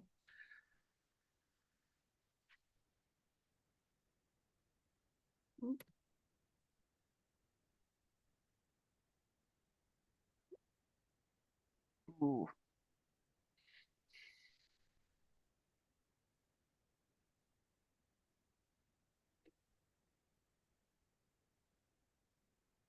So if you're calling for 2 raises, it's 3 points short. So like there's just a little too much power that's channeled into it, and like the little bear sort of like cracks and burns.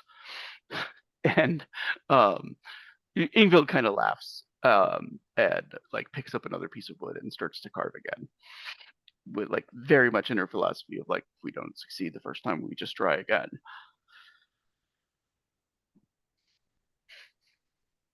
So you can, if you want, you can make another roll. And although this is still limited by your number of times per day, which is, I believe, equal to your resolve.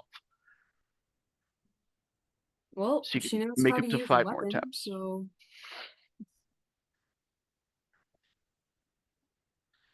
okay.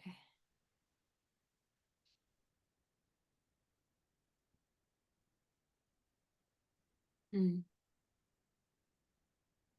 And you know what? I'm gonna use a drama die. Okay. Do you want to For call an more extra raises? one. Because you'll be up to 8, keep 7 if you do that. You're right. You know what? Why not? 3 raises. Okay. Let's party. Please. Oh, that There did. you go. No, Nice. that was 7 keep 8. Oh, well, you made it. Okay. Oh, wait, no, it would be 8. That was 7. rolled wrong. Okay. Yeah, no, redo that one. Redo that one. I Sorry. accidentally hit enter. Well, okay, so you actually just get like one additional roll because you made it on the 42 and you only rolled 7 dice. And you could have gotten 8. So I'm going to give you that roll Oh, okay. because it did only roll 7 dice. This is true. So I was just concerned about it being rolled wrong, but if we're good, we're good. yeah, we're good. So Rosa, you now have like a little bear that you can call upon one time to give you three raises. If you don't use it within a year, it'll lose its magic. Okay. I highly doubt that time's not gonna come. That time's gonna come very much sooner. It's very likely. And Runa, Ingvild looks to Runa and she says, I have a sense that there's some danger to Rosa. says, "I'm going to stay with her until I know that it passes." All right.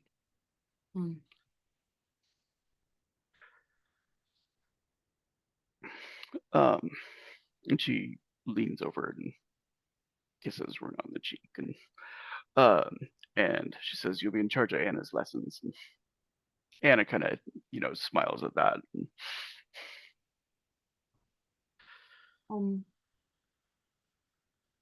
That's fine by me.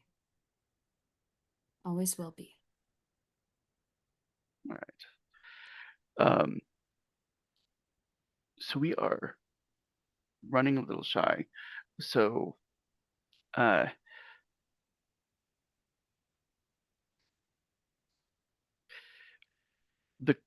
cross over into northernmost Usura is like across, because that's where Tamara and her people are. And it's a heavier flight with like the awareness that Koschei had threatened Len's family specifically. And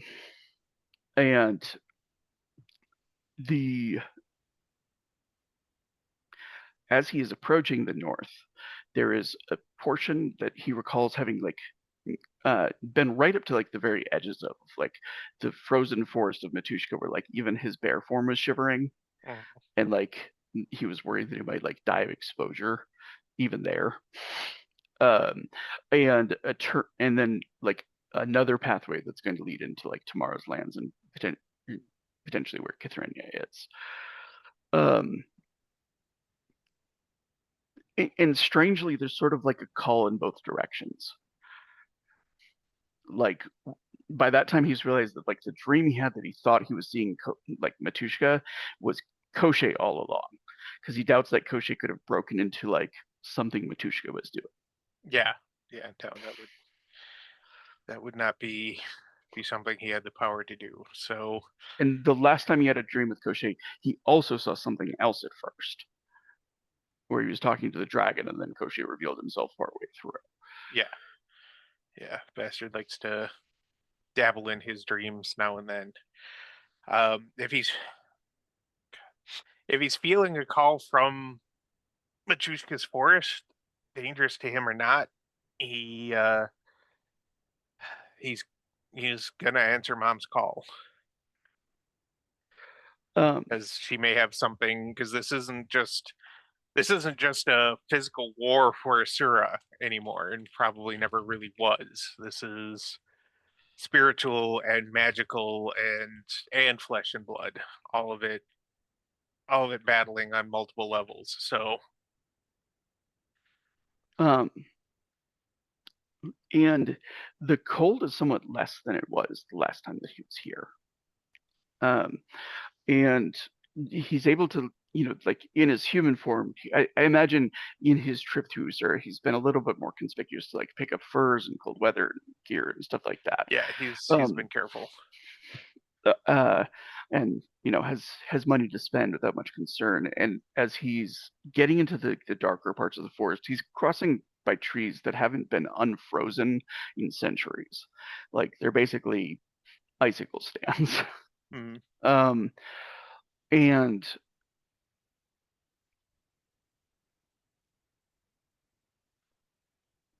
And he can also see condensation on some of those icicles.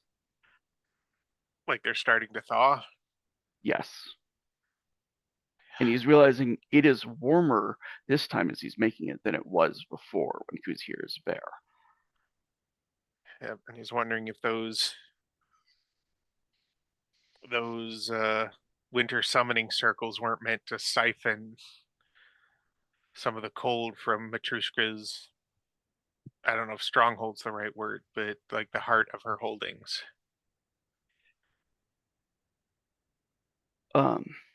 And it's just there's like a constant sense of being pulled, like almost like the very sorcery inside of him is calling him in this direction. And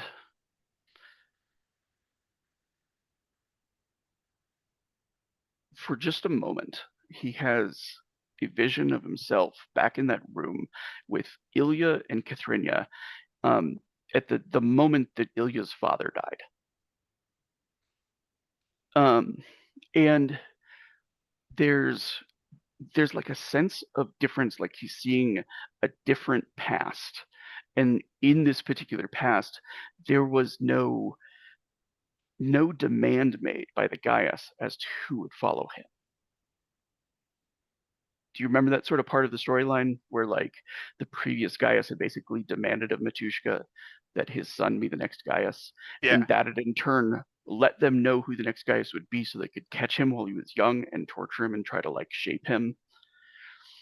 And so like there's a very sort of different Ilya. He doesn't have like the weight of that responsibility on his shoulders. He's not like the demanding child that's on, like he's still a little bit of like the Gaius's kid, but it's not quite as overbearing as it was. You know what I'm saying? Like he easily like laughs at a few of Kathrinia's jokes and at Len's jokes, and then there's a shudder that sort of goes through him, and his face goes pale, and he looks up at Len, and he just says, "Father," and he gets up and he runs, and Kathrinia's face goes white, and her jaw drops, and she covers her mouth and she's looking at Len. And he'll look in the mirror. His hair is white.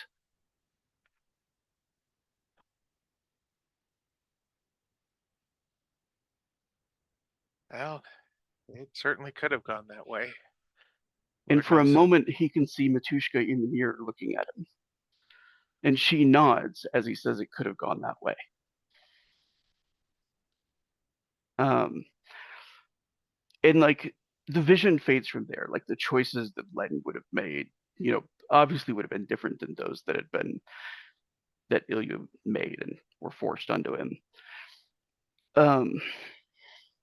And he kind of comes to, and he realizes that he is standing in front of the wreckage of the insane speed machine that Rosa and Len boarded to get onto, like to go through the passage at, Mach a billion. Mm-hmm. The thing that flew like a Star Wars speeder bike, for lack of a better anything. Yeah, the mortar and pestle that weren't actually a mortar and pestle. There are arrows that seem to glitter with magic that penetrate through the side of it and through some of the engine of it, and oils of some sort are leaking from it. Do the arrows look familiar? Does anything stand out about them besides the glitter? Like, are they ornate? Is he willing to touch one? Like pull it out? He will wrap like a blanket around his hand or something, like to protect his hands, along with gloves, and try and pull one out. Okay. I would like a resolve roll with your Pyrium as your unkept trait to go with it. Okay.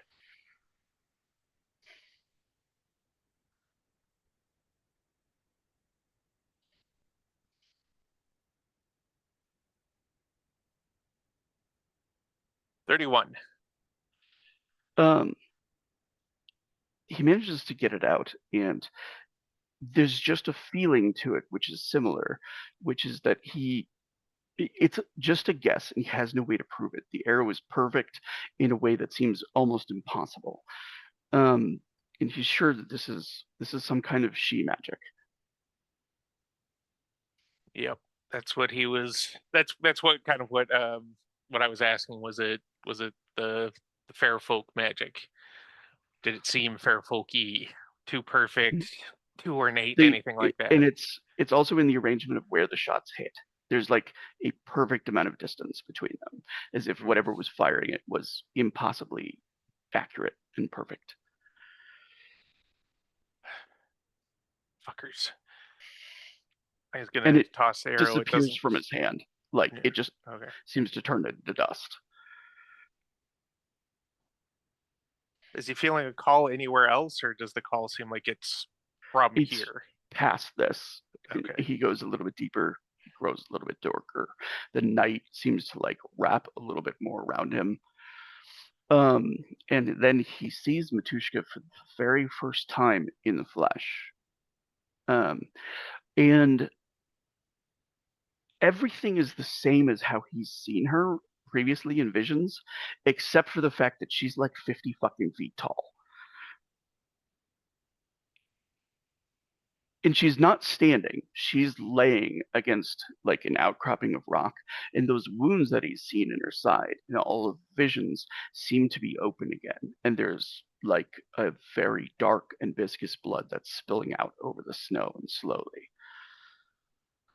And she smiles at the sight of him, and she extends a hand, like just kind of puts it down on the ground. He'll step up onto the hand and be, "Hi, Mom. I don't have any bandages big enough for this." And she just smiles at him, and she like reaches and kind of like brushes her knuckles like against his head as best she can. It's very much like sort of like the feeling of like petting a very small dog, but in reverse. Of like that she's doing her utmost to be careful and like not harm him and stuff like that, but that it's just, and that his presence is bringing her a comfort. What can I do? Um, Is there anything I can do?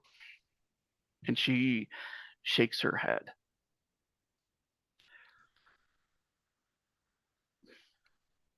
And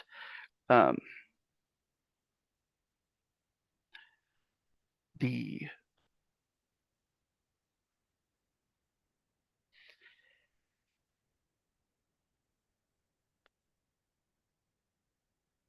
she just kind of like moves and like sets him onto like part of her hip and puts her hand like against him. And there's no like transmission of information, and like Len can tell there's just something in the air that she's aware that she's dying, and there's nothing in her power that can like change that at this point. And he can see where there is hails of arrows that have like hit her legs, hit her sides, that are still buried in her, although none of those are what's actually bleeding. It's more like the older wounds have reopened by virtue of these new small harms. How can I stop this? If I can't save you, how can I keep this from washing over the rest of the world? Um, and she kind of points towards the she like lifts her hands pointing, and then her hand kind of like falls, and she takes a breath, and she reaches, and like the tip of her finger touches his forehead, and then for a moment he is watching as like a half dozen full Draken, like the real thing, are lifting and pushing the tower of the Wachtturm into place, like holding it steady. And as he watches, Matushka is there and lifting her hand, and like magic is flowing through it, and he can see like a rainbow split across behind it, and like portions of continents just sort of like drift off and into them, oceans following along, and like a copy of every tower alongside it as he watches the world literally like fragmented into pieces. And he understands in the viewing of it that the tower's existence is slowly killing her. The wounds are because she's torn apart the world in order to keep each of the races that she's made safe from each other.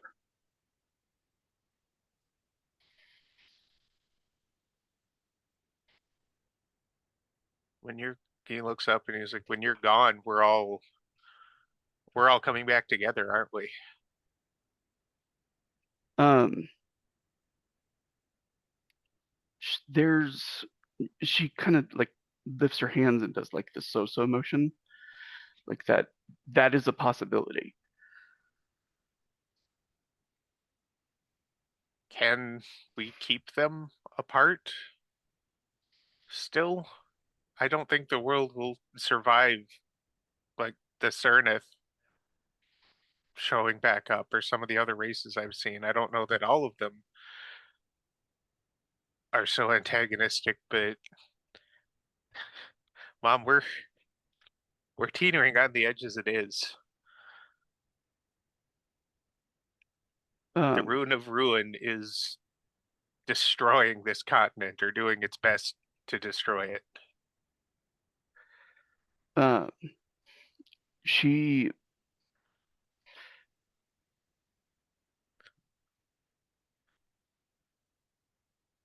she lifts her hands again and she touches his forehead again, and she sees the massive dragon that swims in the seventh sea, that swims in that distant place. And it seems to sort of like rupture from within, and she watches energy spill out of it in every direction. Or he sees that it seems to be like transforming into like light and energy and like other things that like Len in this moment understands, like, oh, that's like a radioactive wave, and that's magnetism and all sorts of other forces. And the very sea itself seems to empty and transform into the same kind of energy that the dragon itself is becoming. And the tower seems to pull all of that energy into it. But as that happens, he sees the gate inside of the tower, the connection between each of those places, shatter. So if we can overload the dragon, we shatter the gates and each of these sections fully becomes its own thing, separate from each other. And the analogy that she sort of understands is like that they're like petals of a flower, and that when pulled off of the flower they'll die, although on a scale that Len understands to be centuries. Like the destruction of the tower will inevitably, or like the salvation of the tower will inevitably lead to the death of every world that was connected to it. It's just that inevitable is a long time out. Maybe centuries, maybe longer, certainly more than several human lifetimes. Yeah, but that counts our world too. Yes. Yes. So Yes. So our choices are either bring everything together and see who survives, or don't, and everybody dies in a few hundred years, maybe longer. I'm not seeing a lot of good choices here. And you see like tears like drip down her cheeks, like that an understanding like this is a choice that she's been aware of for a long time and been unable to make, and that the indecision between the two of them is what is literally costing her life force. And he looks up kind of hopefully. Like he's definitely getting pretty misty here, but he looks up hopefully and he's like, and if I said the only choice is to give us all a chance, if you make that choice, will you stop dying?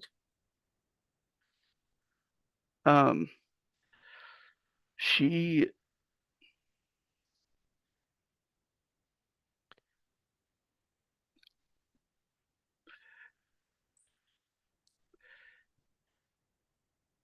I'm trying to figure out how she's going to relate this. Uh,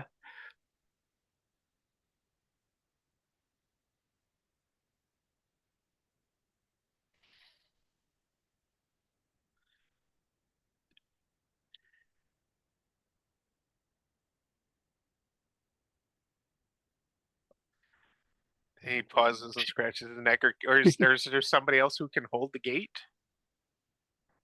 she shakes her head at that question. Um,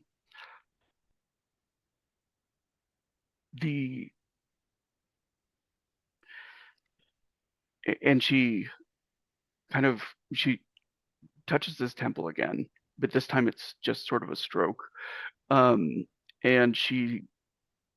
the image that he understands is that this version of Matusia is going to pass.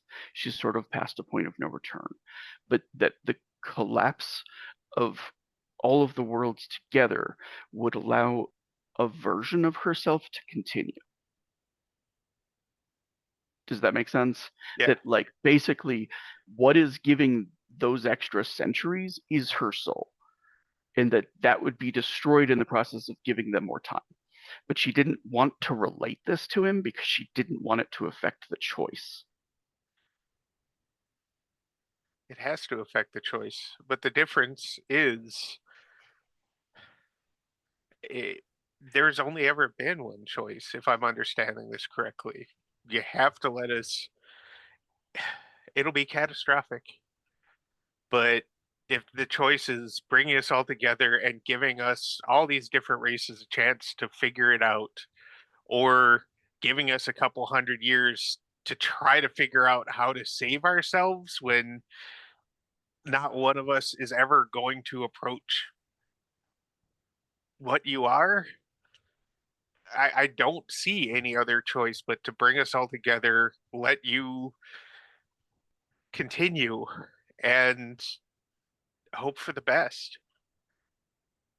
Otherwise, we're just sitting in prisons with no reprieve, knowing that eventually it won't be my kids, might not be my kids' kids, but somewhere down the line, my great great grandchildren, everybody's great great great grandchildren, are just going to die. The world is going to end for them and for the horrible bug people and everyone else who's locked away. And she shows him one more thing, and she shows like the image that he's seen before of like her with the rest of her people as they're sort of first like coming aboard the dragon. Does that make sense? Mm-hmm. And leaving wherever it was that they came from. And like he understands that her intention behind it, her meaning is that during all of those centuries, they might be able to find a way to make such a dragon of their own and leave the place before it's destroyed. And that is exactly what they did in the past, was left a dying world.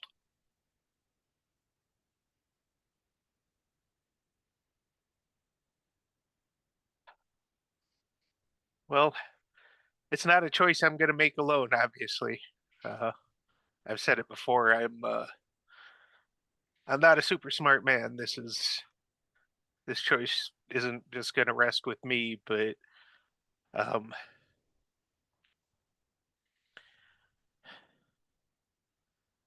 but you're not going to go alone. And another tear spills down her cheek and like turns into ice on its way down. And he's going to hug whatever's available to hug. Yeah, and she pulls him like up to her collarbone. He's like, if you're gone, how am I going to stop Colshay and the old wolf? And she pulls the tear that she shed off, and she like takes his spear from his back and just slides it into it and then hands it back to him. Okay. With a piece of her tear / icicle as the new spearhead. Is there anything you want me to tell him? Um,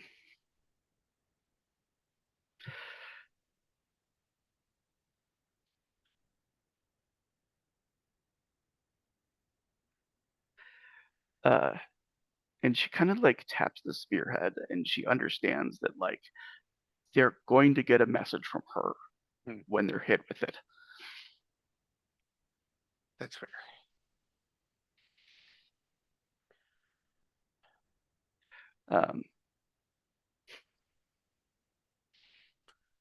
Yeah, I'm good with Len getting 2 drama dice in one session.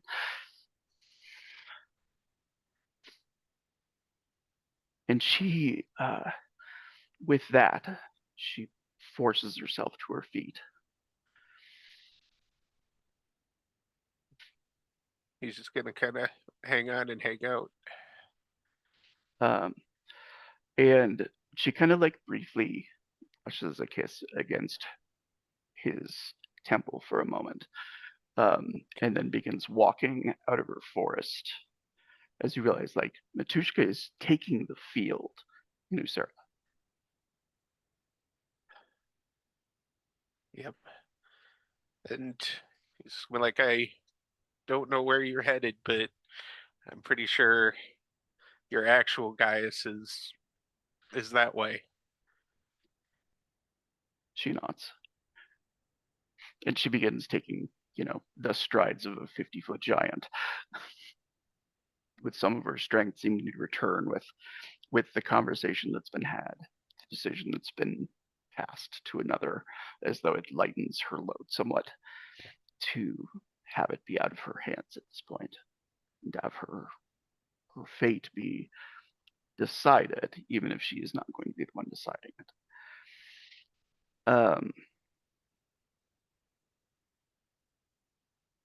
And I'm gonna switch here over to Bison. We're fairly late and everything. You've been very patient. I appreciate it. I'm gonna give you a second drama die on this. It was a really good moment.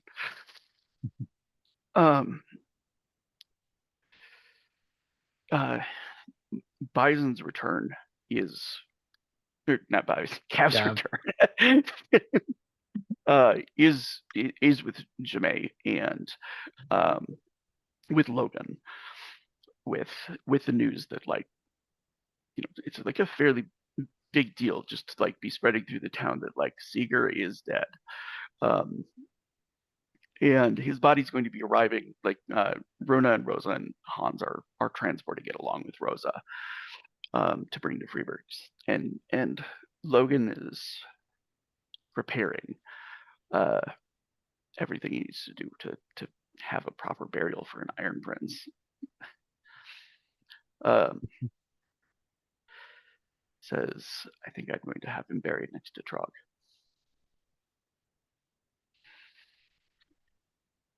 Gav's like, at least they can argue together in the afterlife, though. He kind of smiles. He says, my father Trog told a story about him once. He says when they were fighting along the same side. Are you okay, buddy? Yeah, I'm fine. Okay, just vibe check, just making sure. No, I'm good. Sorry if my voice is a little shaky. He says Trog thought he was a coward. He'd already lived through 5 or 6 battles at that point. He wasn't an Iron Prince yet. He was just a soldier. He says, and Seeger admitted to him. He says over a beer. He says that he hadn't gone into a battle once sober. He says, or without a little bit of piss in his boots. He says, not even after years of it. The battlefield is not a nice place to be.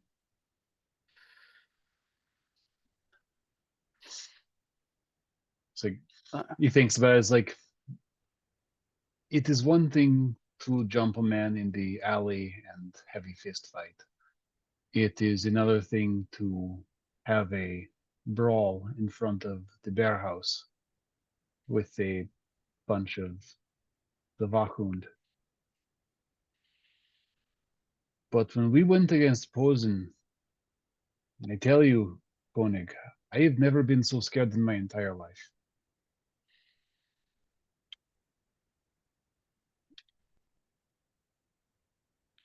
He says that he wanted to do all of that. I know that part of it, he said, was for me. He says, but I know just as much that was a part of it for him to know that he could have. This is the conquest, that he could have finished what he started. He could have. He had the will. Says, and I feel like we're a heartbeat from having peace in Eisen. I almost forgot what it felt like. He says, if Posen can come to some kind of agreement, there's no one else raising armies. It's just us and Avalon.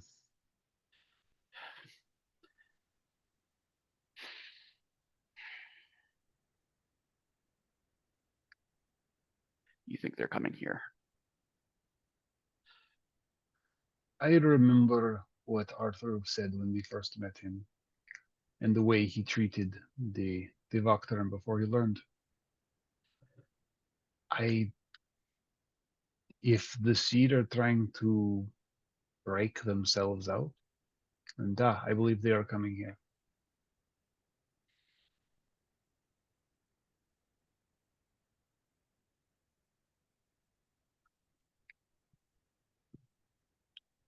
Why not attack here then? Why go through Montaigne? Why fight against the troubles there? It is in the way. It is a different sort of battle. They call themselves liberators. They're trying to save us from ourselves. Montaigne is, to be to be blunt, a mess, a literal bloody mess, and the gates of hell have opened in the royal palace. Any army that comes to rescue the people from that will be seen as heroes, and they will have free reinforcements. Heroes. He says their magic is all about their heroes, right? From what I understand, it's glamorous. Yeah, he says glamours, they can summon the spirits of past heroes and borrow their abilities. And that makes Gav pause for a moment. Something Queen Mab said to Hans, that he was very quickly becoming one.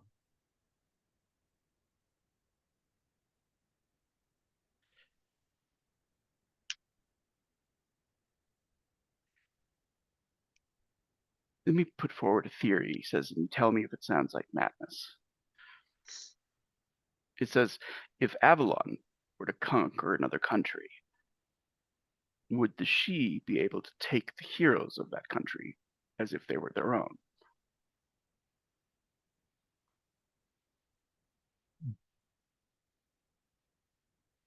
That does sound like madness, but having been to the Queen Mab's palace and seen what it is like there and what passes for madness among the She must be a terrifying thing indeed.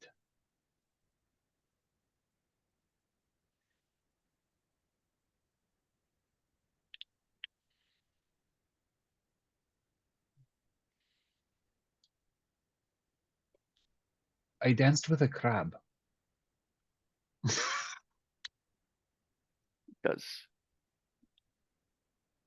it does sound a little mad.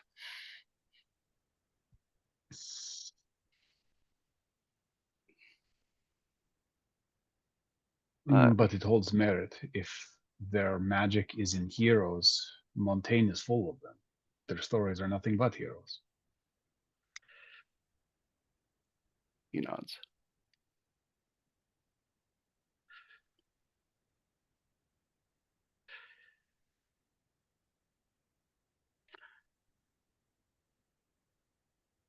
And he looks thoughtful and he looks up towards the tower.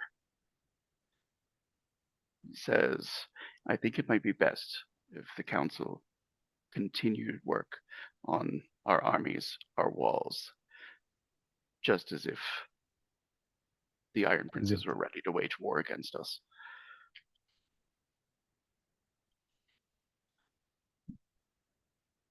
It is an unfortunate preparation to prepare for a war we cannot talk about. Says, perhaps it is the cynical eyes in me. He says, but it is hard to imagine an unchallenged peace in the time that we live in.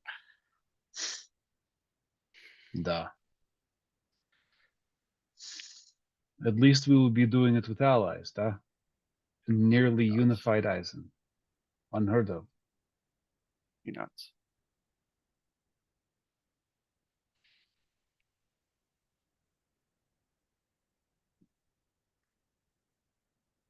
Says,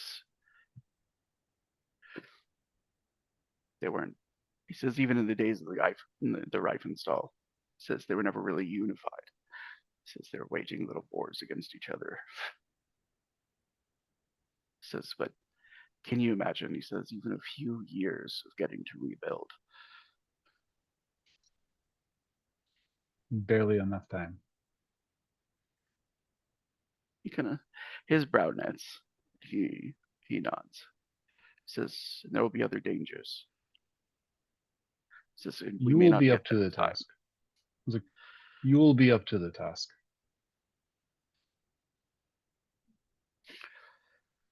I saw the Koenig in front of his father. And he claps Logan on the back. Or his shoulder. You are up to the task, Koenig.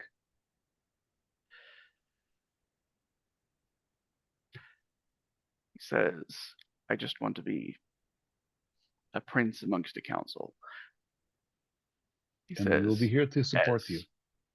As you are a counselor amongst a council. I wear many hats these days. He kind of smiles and he nods.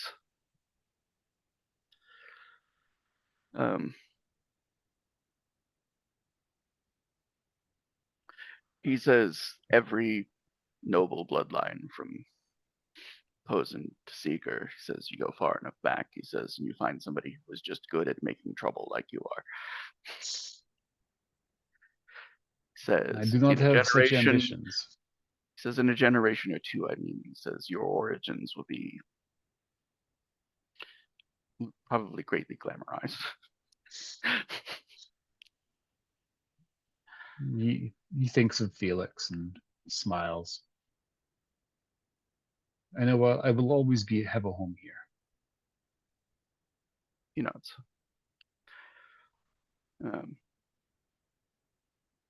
He says, when I first knighted you, he says, I worried a little. He says that people were going to think me silly for giving you the title when I didn't have land to provide. He says, and now I don't think anyone questions it. He says there's nobility in actions that always rings truer in blood.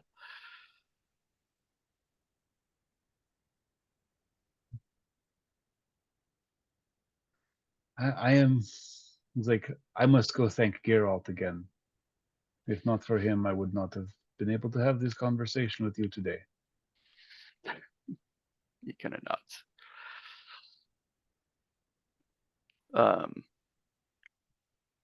And he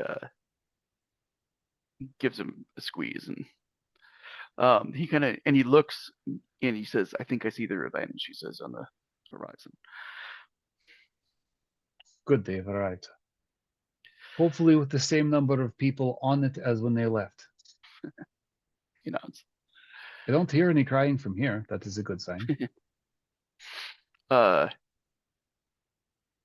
oh, you're thinking more. I was worried about less.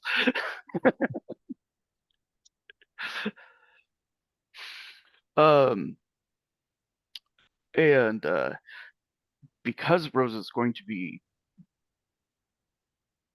not here for the next few weeks, I think it actually is appropriate that, like, right as Gav and Logan are like getting to the docks, like, you know, footsteps from being able to set foot on dry land. Rose is like stepping off the plank. She's like, Yeah. fuck. Yeah.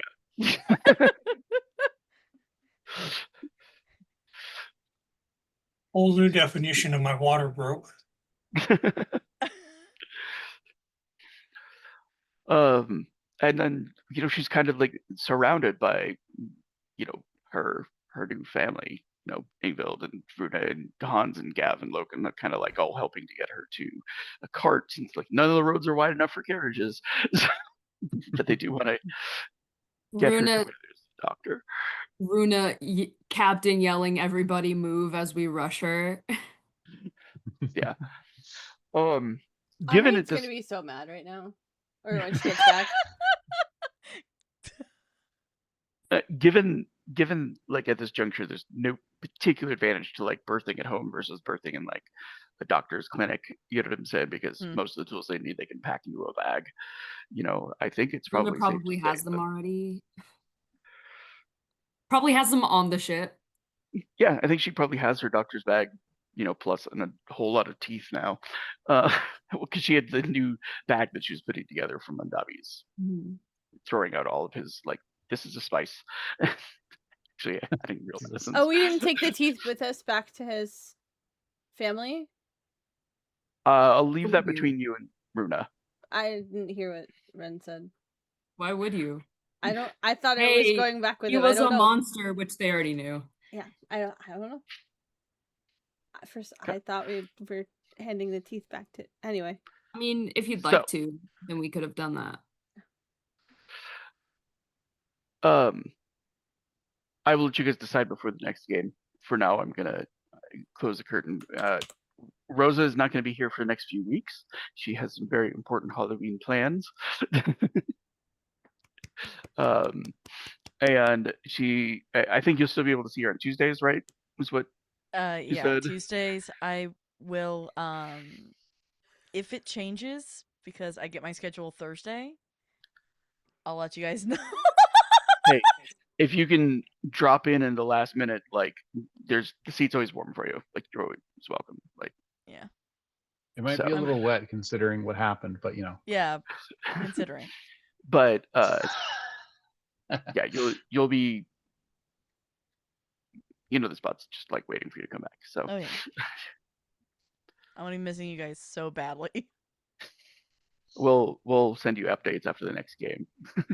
Please do. Oh my God. Mudkip will be delivering the news to an interpretive dance, basically, through gifts. Oh, I just thought, you guys know the like X series abridged things that people do on YouTube, where it's like sometimes poorly animated and like a really rushed summary of what happened that episode. Yeah. Shadow of the Wachtturm abridged. It's still 50 minutes long. Yeah. It would be. So I want 2 nominations for Drama Dice.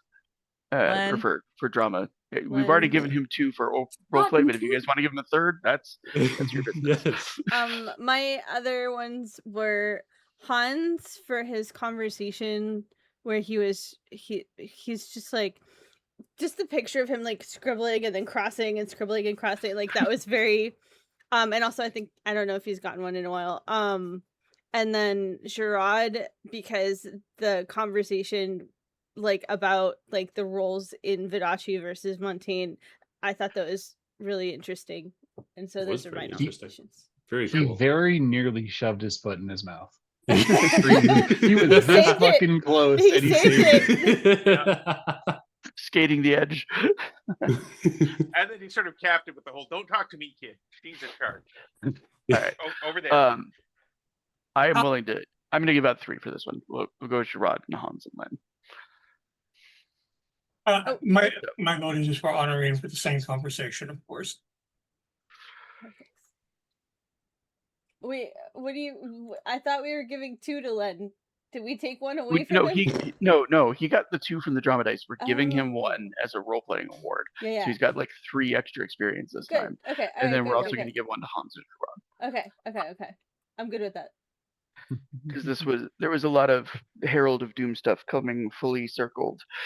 Oh, The owls came home to roost. holy shit. And again. Oh. Yeah, I love that it was kind of. I felt like there was a moment you're like, okay, but what's the good choice? Where's the good option?